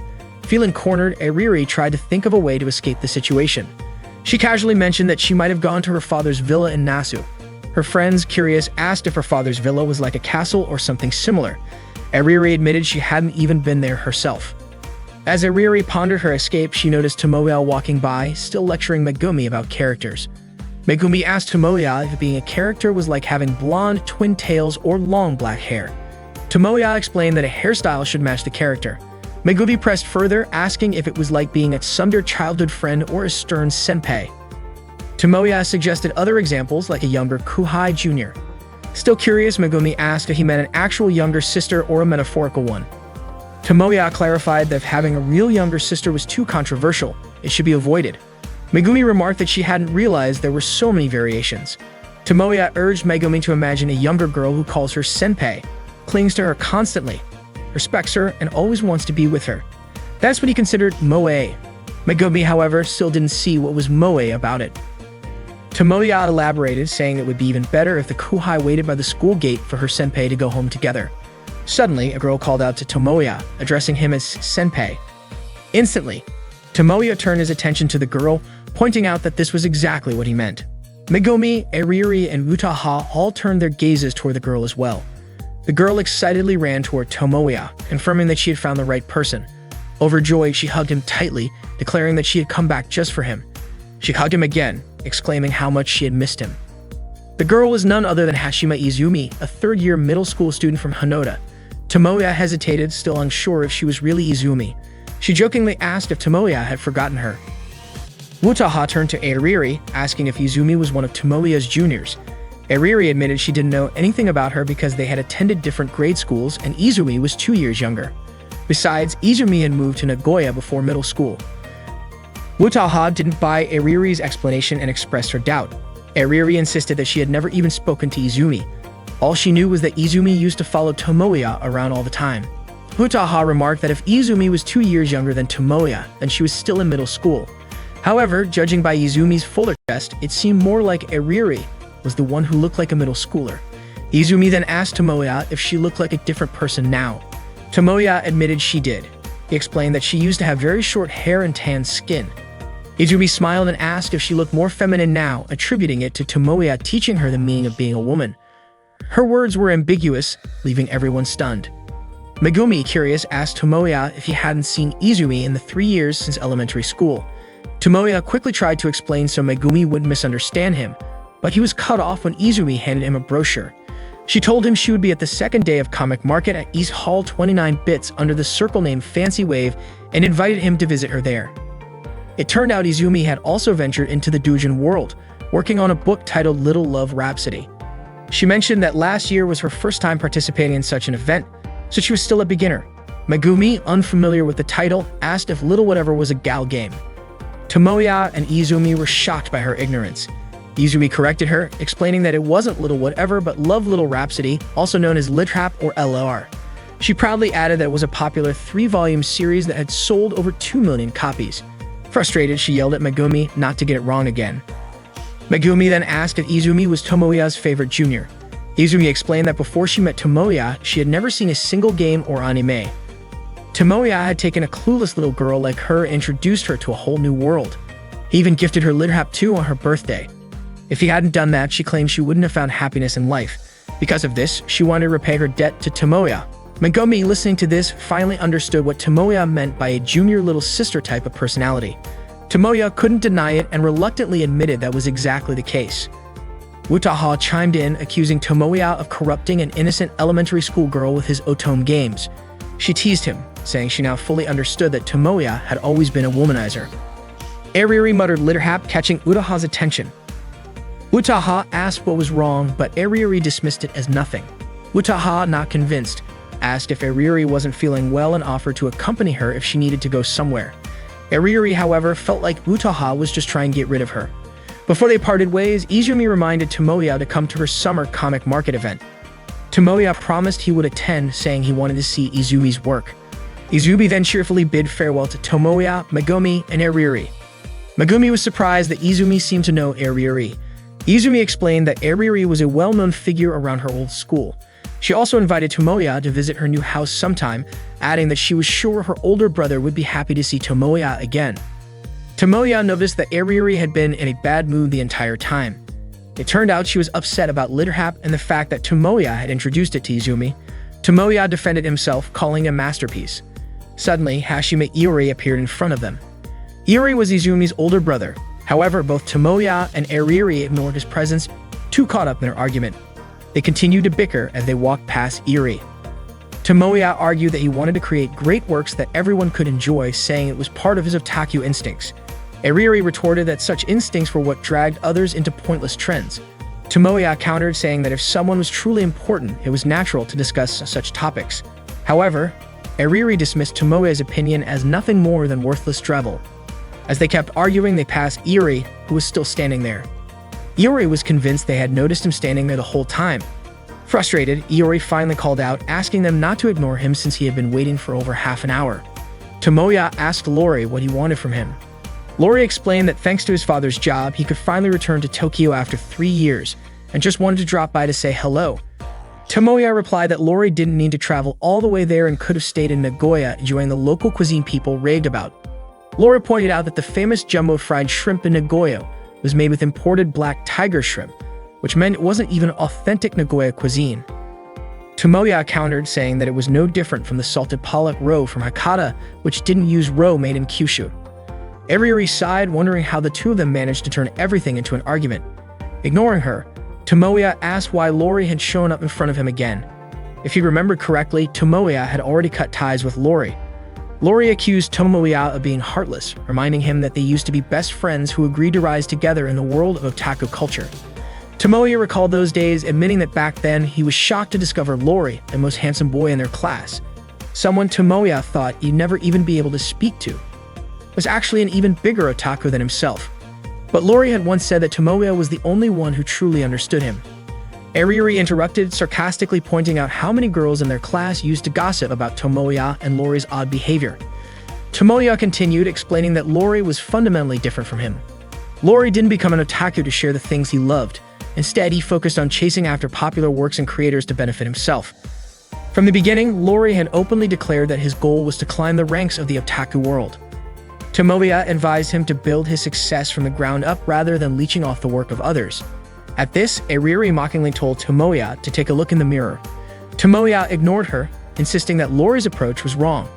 He added that Lori probably knew deep down that what he was doing was dishonest, which was why he couldn't bring himself to show his true self to Izumi, his younger sister. Lori hesitated but admitted that might be true. However, he revealed that he was now part of the Doujin Circle Rouge and Rouge, which was led by Kusaka Akane. Tomoya, stunned, asked if Akane was the legendary creator who hadn't appeared in public for over a decade. Lori confirmed it and explained that he had done whatever it took to be accepted into the circle. He was proud, saying that the methods Tomoya so harshly criticized had worked out well for him. With that, Lori handed Tomoya his business card and said he looked forward to working with him. Ariri scoffed, dismissing the card, saying she didn't need one from a greedy thug like Lori, who exploited the Doujin scene. Lori, ignoring her insult, addressed Ariri directly and revealed that his circle was highly interested in her. Tomoya was shocked to learn that Lori already knew Ariri's secret identity as a Doujin artist. But that wasn't all. Lori and his circle also knew that Tomoya was working on a game project with Ariri and Wutaha. He went so far as to call Tomoya the producer behind the grand design that was creating a buzz in the industry. Tomoya denied the claim, insisting he wasn't trying to break into the industry. Lori then revealed that his circle was coincidentally working on a project with the exact same concept. They were already hiring animators for it, and Lori declared that the two groups were now rivals. With a smug smile, Lori provocatively asked whether Tomoya's fledgling circle deserved someone as talented as Ariri, or if she would shine brighter with Rouge and Rouge. Ariri recalled moments spent with Tomoya from when they were kids. They had been very close since childhood, both sharing a deep love for animation. Their closeness, however, often attracted the disapproval of those around them. This morning, Ariri stared at the bright blue sky, grumbling about the scorching heat. Today, Tomoya was helping Ariri finish her comic for the upcoming summer comic market. Megumi arrived with a variety of snacks. Seeing how busy they were, she asked if today wasn't supposed to be a character design briefing. Tomoya responded, mentioning the main heroine Megumi was modeling. Looking at the animated drawing they were working on, Megumi noted that it seemed overly suggestive and asked if she had ever been informed about needing to undress for this. Tomoya clarified that the current project had nothing to do with their game. It was a script for Ariri's circle for the summer comic market. Ariri apologized to Megumi, explaining that she was racing against a deadline. Understanding their predicament, Megumi asked when the summer comic market was taking place. Tomoya said the event would start tomorrow. Shocked, Megumi pointed out that they were only just printing it now. Ariri reassured her, saying the comic market was a 3-day event and her circle was set for the 3rd day, so there was no need to worry. Megumi, unconvinced, asked if Ariri was sure that wouldn't be a problem. Tomoya shouted that of course it was a problem. He mentioned how it would be bad enough if only the printing costs increased, but if they had to sneak into the printing shop during the Obon holiday, things would get truly dire. Despite Tomoya helping with the storyboard, he complained about why Ariri was still pulling 11-hour shifts. Ariri simply replied that as a creator, she had no excuse not to finish everything. Megumi called her cool for her dedication, though Tomoya disagreed. Megumi remarked that regardless, the summer comic market would arrive soon enough. Tomoya told Megumi that this particular comic market was just the beginning of a battle, with their real challenge being the winter comic market later in the year. He claimed this was the start of a legend, a debut for the greatest Gal game production ever, one that would revolutionize the doujin world. Megumi then asked if Ariri would be attending the summer comic market since she was the one selling her books there. Ariri said she wasn't going and planned to have her parents take care of it. Megumi commented that Ariri's parents were very understanding. In turn, Ariri asked if Megumi planned to attend, warning her that stepping into such a battlefield, where otakus from around the world gathered, would surely lead to regrets. Megumi replied that she had already received tickets from Izumi and thought it would be good practice for the year-end event. She added that she couldn't wait to see Izumi's doujinshi. Tomoya enthusiastically said that with Megumi's excitement, he was sure the book would be a hit among LiterHap enthusiasts. Megumi didn't press for more details but hoped the book wouldn't turn out like what Ariri was currently working on. Tomoya reassured her, saying there was no need to worry. LiterHap books likely wouldn't feature nude girls even for adult audiences. Megumi asked what exactly made them adult and whether they were safe to view. Tomoya was keeping Megumi company as she prepared to play a LiterHap game. He asked if she was really sure about playing it. Megumi was curious because Izumi had mentioned how fun the game was.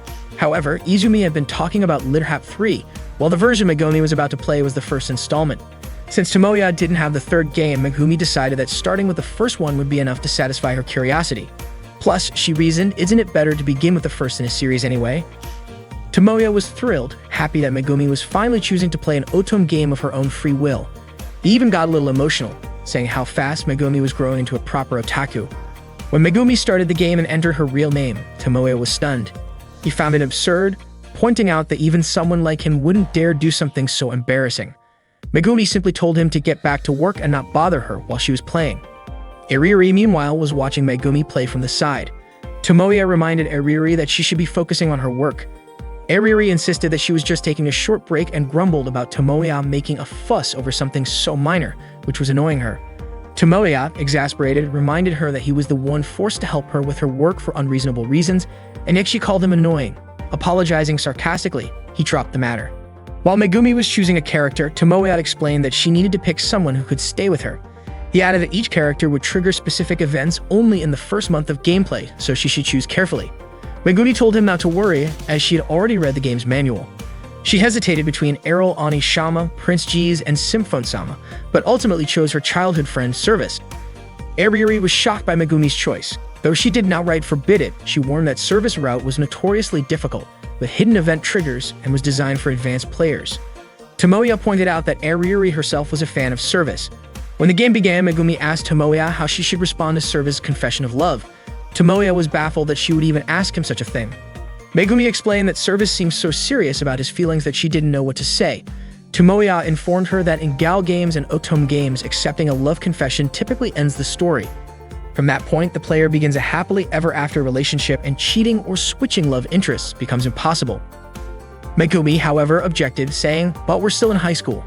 Tomoya scolded her for dragging real-world logic into the game. Just as Megumi was about to ask Ariri for advice, she noticed that Ariri had started crying.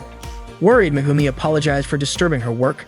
Tomoya checked on Ariri's drawings and praised her for her consistency as a doujinshi artist. Ariri retorted that she would be insulted if her work quality declined just because of a deadline crunch. Tomoya then asked why Ariri didn't take her skills to the professional level. Ariri admitted that representatives from various industry publishers had visited her circle's stand before, but since she didn't attend the events herself, she'd never spoken to them directly. She added that Eri had mentioned her circle's work caught their interest. Tomoya brought up the offer from Rouge and asked if Ariri had considered it. Ariri admitted that the offer was tempting.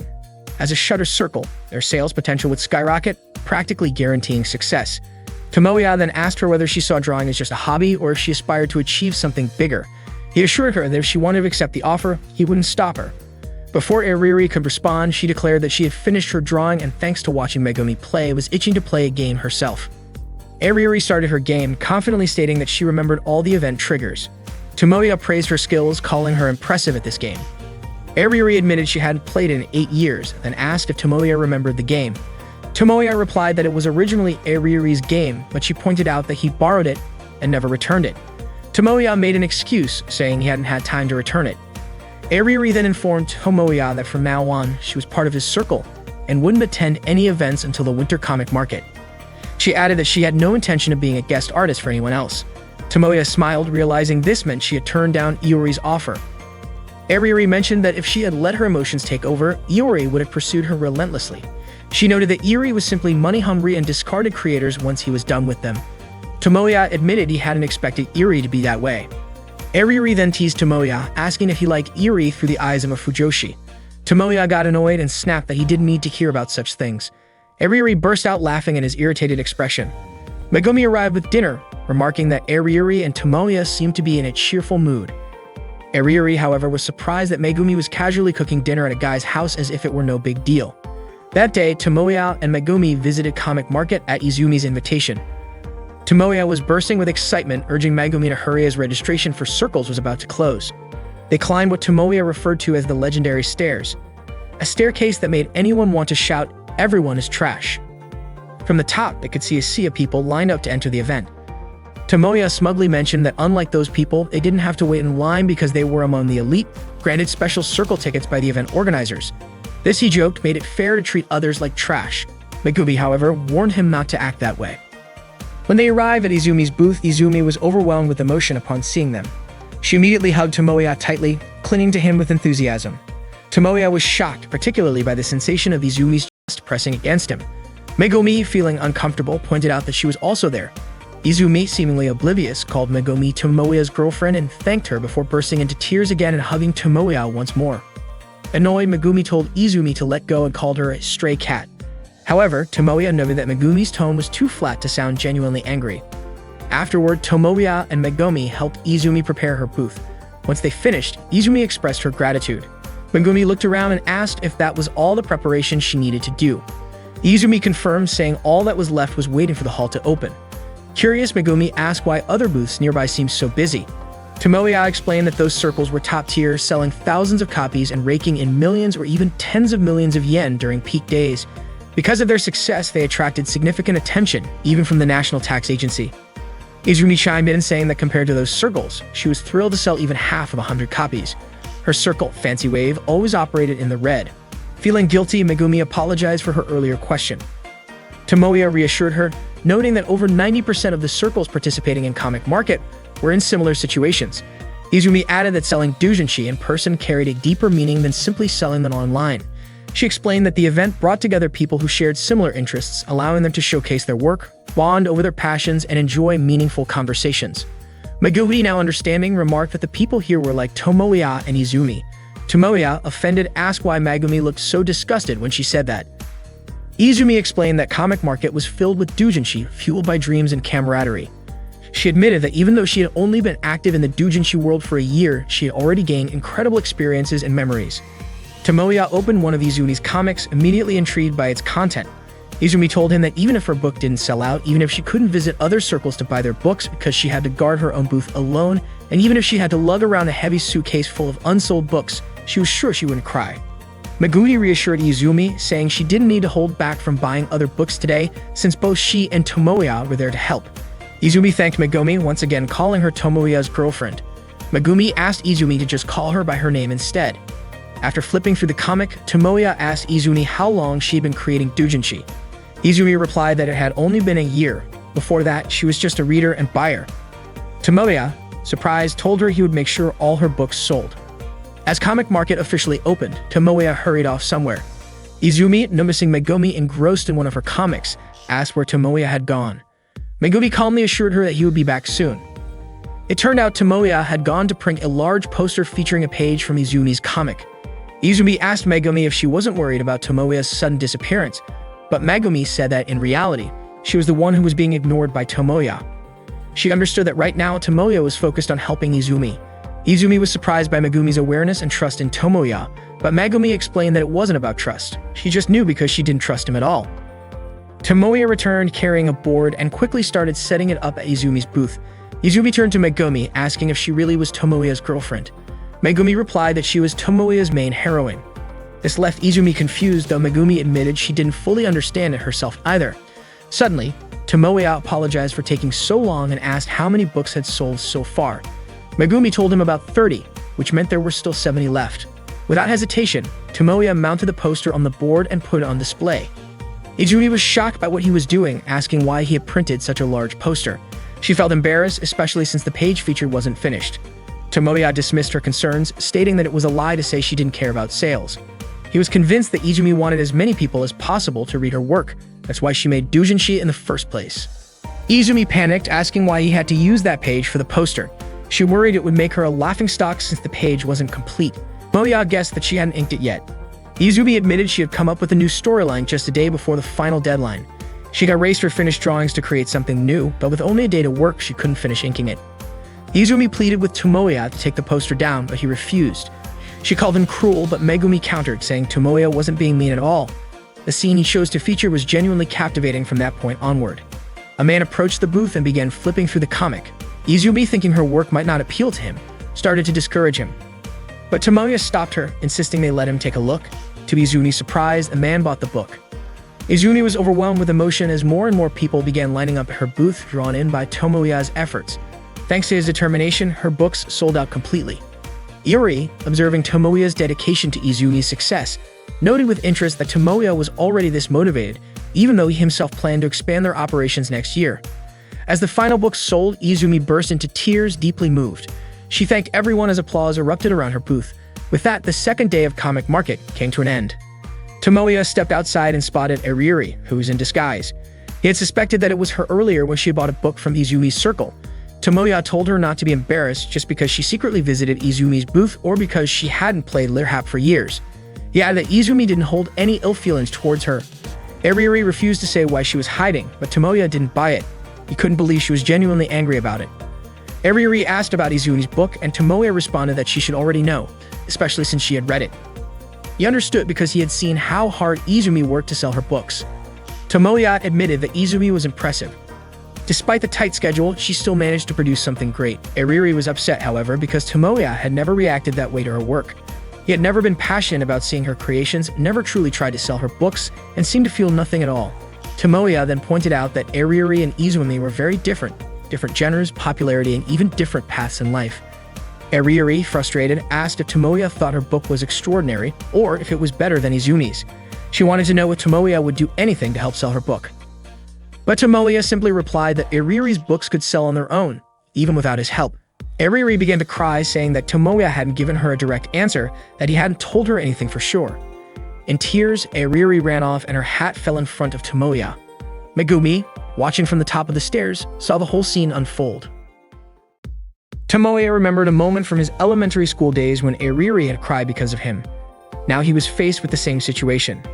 Arieri was crying and said that his response didn't really answer anything. He had been avoiding giving her a definite answer.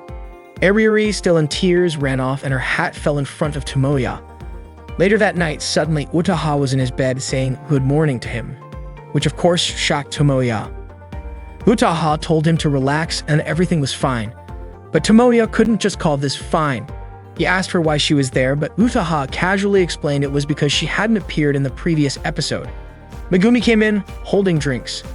It turned out that Megumi had called Utaha to come over. Utaha then commented that Megumi's usual nonchalant attitude when coming into Tomoya's house was something they should probably talk about too. But Megumi said the real topic here should be why Utaha rushed to come 15 minutes earlier even though she just said Tomoya was in trouble. Utaha then asked what happened to Tomoya. She'd heard about it from Megumi, but she didn't expect things between Tomoya and Eriri to go down like that. She suggested they talk it out and find a solution together. Tomoya replied that this was between him and Eriri, and he didn't want to drag Utaha into it. Utaha told Megumi that what she was witnessing was a perfect example of a typical wimpy protagonist from a gal game. When he's in trouble, he shows his anxiety and starts involving others around him. Utaha said that if Megumi ever became the main heroine, she'd have to be ready for this kind of situation. Megumi called it troublesome, but Tomoya admitted he was anxious. Utaha then shared her version of the story. When Tomoya praised Izumi's book, Eriri had flipped out for no clear reason. She started insulting Izumi, ripping up her book, and then pushed Izumi into a puddle, laughing with others. Tomoya felt like part of the story was eerily familiar to how a certain writer might react, and the beginning of Utaha's version was pretty accurate. Utaha said it was childish behavior, and Tomoya agreed with her. He didn't think Eriri was acting like the renowned doujinshi artist she usually was.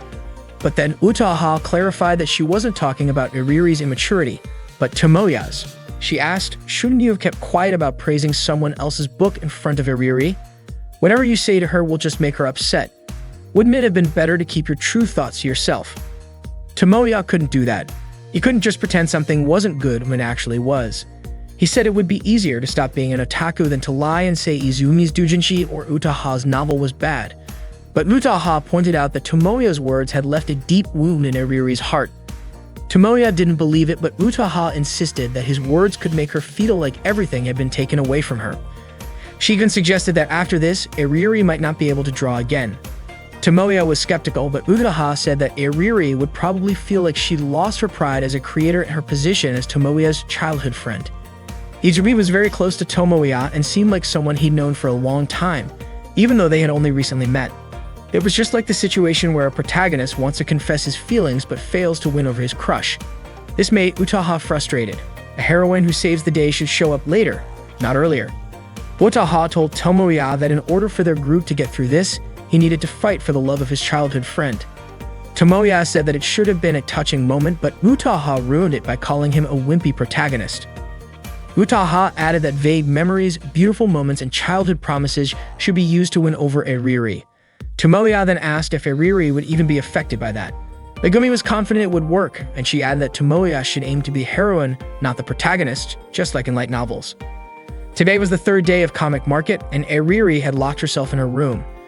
Her parents were leaving to attend the summer comic market as today marked the start of the Holy Battle, the day for men to go into the fray. Eriri simply told them to have fun. Her mother reminded her about the family party that evening. Eriri replied that she wouldn't embarrass her parents. Meanwhile, Utaha was still lying on Tomoya's bed, sniffing his blanket. Tomoya was getting ready to head to Comic Market Summer Issa 276, Egoistic Lily. Megumi asked if Eriri would be coming too. Tomoya wasn't sure if Eriri would show up, but he still had to go. Megumi cheered him on, and Tomoya thanked her. Megumi was confused, feeling like she hadn't done anything, and that it was Utaha who had helped him through the night. But Tomoya still wanted to thank her. Megumi suggested that Tomoya prepare a name for their circle. Tomoya said his goodbyes. Lori had been quietly watching Tomoya, but when he approached, she pretended not to notice. Tomoya walked over and called her out. Lori greeted him, and Tomoya said he had noticed her watching him since he arrived. He added that he wouldn't back down from Eriri. Tomoya told her that he didn't want Lori to give up, but that he needed her help. Lori asked what he needed help with. Tomoya explained that he needed help bringing Eriri back into their circle. It turned out he wanted Lori's assistance in finding an outfit similar to the one the servant wore in Little Love Rhapsody. Eriri was getting ready for her family's party that night. She looked outside and saw the fireworks, which reminded her of scenes from a gal game where the servant character had conquered her. Suddenly, Tomoya appeared, dressed up like the servant. Eriri was shocked and asked what he was doing there. Tomoya asked if he could take her out for a bit, inviting her to the festival. He kept pleading, and Eriri asked if he wasn't embarrassed. Tomoya admitted that he was really embarrassed and he might die from it, but right now, he didn't want to die. He didn't want to die until he resolved things between them. This was actually Utaha's idea because her family was hosting a party with fireworks that evening. Tomoya saw this as the perfect opportunity to make up with Eriri. Utaha suggested that he take inspiration from the fireworks scene in Little Love Rhapsody. The plan was designed to trigger past memories and nostalgia, hoping it would convince Eriri to make up with him. Utaha was confident it would work, thinking that deep down, Eriri was a girl and being a bookish type, she was waiting for her otaku prince. Utaha also remarked that it was too romantic for a pornographic doujin. Megumi thought Eriri was romantic, considering she was into porn doujinshi. Thanks to the plan they'd come up with the night before, Eriri agreed to go out with Tomoya. They headed to their old high school. Eriri noticed that it seemed like the school had built a new building after they graduated. Tomoya explained that the building had been constructed before last year. Eriri asked why Tomoya was trying to make up with her. She also mentioned that Little Love Rhapsody was the game that had changed him. Tomoya admitted that he didn't know anything about Otome games before, but once he tried one, he got hooked. Eriri said that after that, Tomoya made other girls addicted to games too, and wasn't that a form of betrayal? She was upset and told him that now that he had found a good book, the person who created it was Tomoya's childhood friend and his first student. Eriri said it seemed like Tomoya no longer needed her, and she told him to invite Izumi into their circle instead, asking Tomoya to leave her alone. Tomoya apologized to Utaha and Megumi, saying that what he was about to do might not go according to the plan they had discussed the night before. Suddenly, he said there was something he had never been able to confess to Eriri, but Eriri cut him off, saying that it was too late to apologize now. Tomoya said that he had been annoyed with Eriri from the very beginning. He also mentioned that he couldn't make up with her. How could he forget what she had done to him? Eriri asked what Tomoya meant by that and why she was the one being blamed. Tomoya explained that Eriri was the one who changed him. 8 years ago, both Eriri and Tomoya became otaku, but their friends teased them, causing Tomoya to get into a fight. After that, they stopped being friends because Eriri was too embarrassed. Eriri was the one who started it all, pretending to stop being an otaku and then finding new friends while ignoring him. Eriri asked if Tomoya was still holding a grudge over something so trivial. Tomoya got angry, asking how she could think it was something trivial. Eriri explained that she did it because she couldn't do anything about it. Tomoya snapped, asking if finding new friends was that important to her. Was it more important than talking about anime with him? He also said that Eriri had once been so valuable to him that he was willing to be hated by all the other guys just to protect their time together. She was the only one he had. Tomoya admitted that it took years for him to be able to speak normally with others, but even so, he would never forget the cruel way Eriri had treated him. However, Eriri responded by saying that it was Tomoya's own fault for carrying that burden. Tomoya got even more frustrated and shouted for Eriri to apologize to him. But Eriri refused. She then said that Tomoya had no idea how many tears she shed because of the breakup, how she couldn't talk to him and had to ignore him. All of that made her feel lonely, frustrated, and in pain. She confessed that she had suffered more than Tomoya, always feeling like there was a boomerang in her heart every year. That's why she had no reason to apologize. Neither Tomoya nor Eriri were willing to apologize first, and they kept arguing. Eriri demanded that Tomoya apologize for choosing Izumi's book over hers, for gaining fame, and for becoming more skilled. Since Eriri had known Tomoya, all of that was far ahead of her, and she couldn't understand why Tomoya hadn't chosen her. Tomoya stood his ground, saying that he would say he liked someone if he truly did, and that he didn't care about their past. He also said that Izumi's book gave him more of a thrill. Eriri asked if Izumi was better than her. Tomoya bluntly told her that Eriri was lagging behind, that she wasn't as good as Izumi. Eriri retorted that she had fought hard, that she had tried her best alone. Tomoya didn't care about her effort or her talent. His opinion was clear. The book Eriri was selling at Comic Market today was terrible, and it didn't compare at all. Eriri admitted that she had been working hard, and outside she wore a mask, but at home she worked tirelessly. She wanted to get back at the people who had separated her from Tomoya. She wanted things to go back to the way they were, and that was why she had come this far. Tomoya did acknowledge that Eriri had made it this far. She was quick, skilled, and consistent. But from now on, he wanted Eriri to become even better. He wanted to see her grow, become more skilled and consistent. Eriri asked how she could do that. She couldn't work any harder. Tomoya told her to figure it out herself because this was her own work. Iriri called it nonsense, but Tomoya said that if she thought it didn't make sense, then there was no need for her to get any better. He didn't care if she was number one for herself. Iriri remembered that her books had many fans, but Tomoya had never praised her. It was different when Tomoya had worked hard to sell Izuni's book. Iriri then declared that she would be number one for Tomoya, and until that time came, she wouldn't apologize. Tomoya simply didn't care anymore. He said that it was up to her. Tomoya was carrying Iriri and asked if the story about her sprained ankle was a lie, considering she could still walk. Iriri replied that a knight who carries the princess out of her castle has no right to complain. Tomoya commented that it seemed like they still hadn't made up, and Iriri agreed, saying they hadn't apologized to each other yet. Today, Iriri had finished drawing the illustration for their circle's logo, and Tomoya, Utaha, and Megumi were eager to see it. Utaha thought it looked almost good, but Megumi wondered if it was just her or if the girl in the drawing was really not wearing anything. Iriri admitted that she knew exactly what Megumi was referring to and had taken inspiration from her perfectly. However, Megumi disagreed, saying it wasn't perfect at all. Utaha chimed in, saying the true heroine would strip if asked and would moan if told to do so. Megumi was shocked to hear that, but Tomoya told her to calm down, reminding her that this was a game for everyone, so it probably wouldn't go that far. Iriri then asked for Tomoya's final touch as the producer. Tomoya filled in the name of their game, Blessine Software. Tomoya then asked if it was a good name. Iriri said it was good if Tomoya liked it, and Utaha jokingly added that its free translation could be Megumi Soft. Both Iriri and Megumi were shocked to hear that, and Tomoya found himself on the receiving end of a punch from both of them.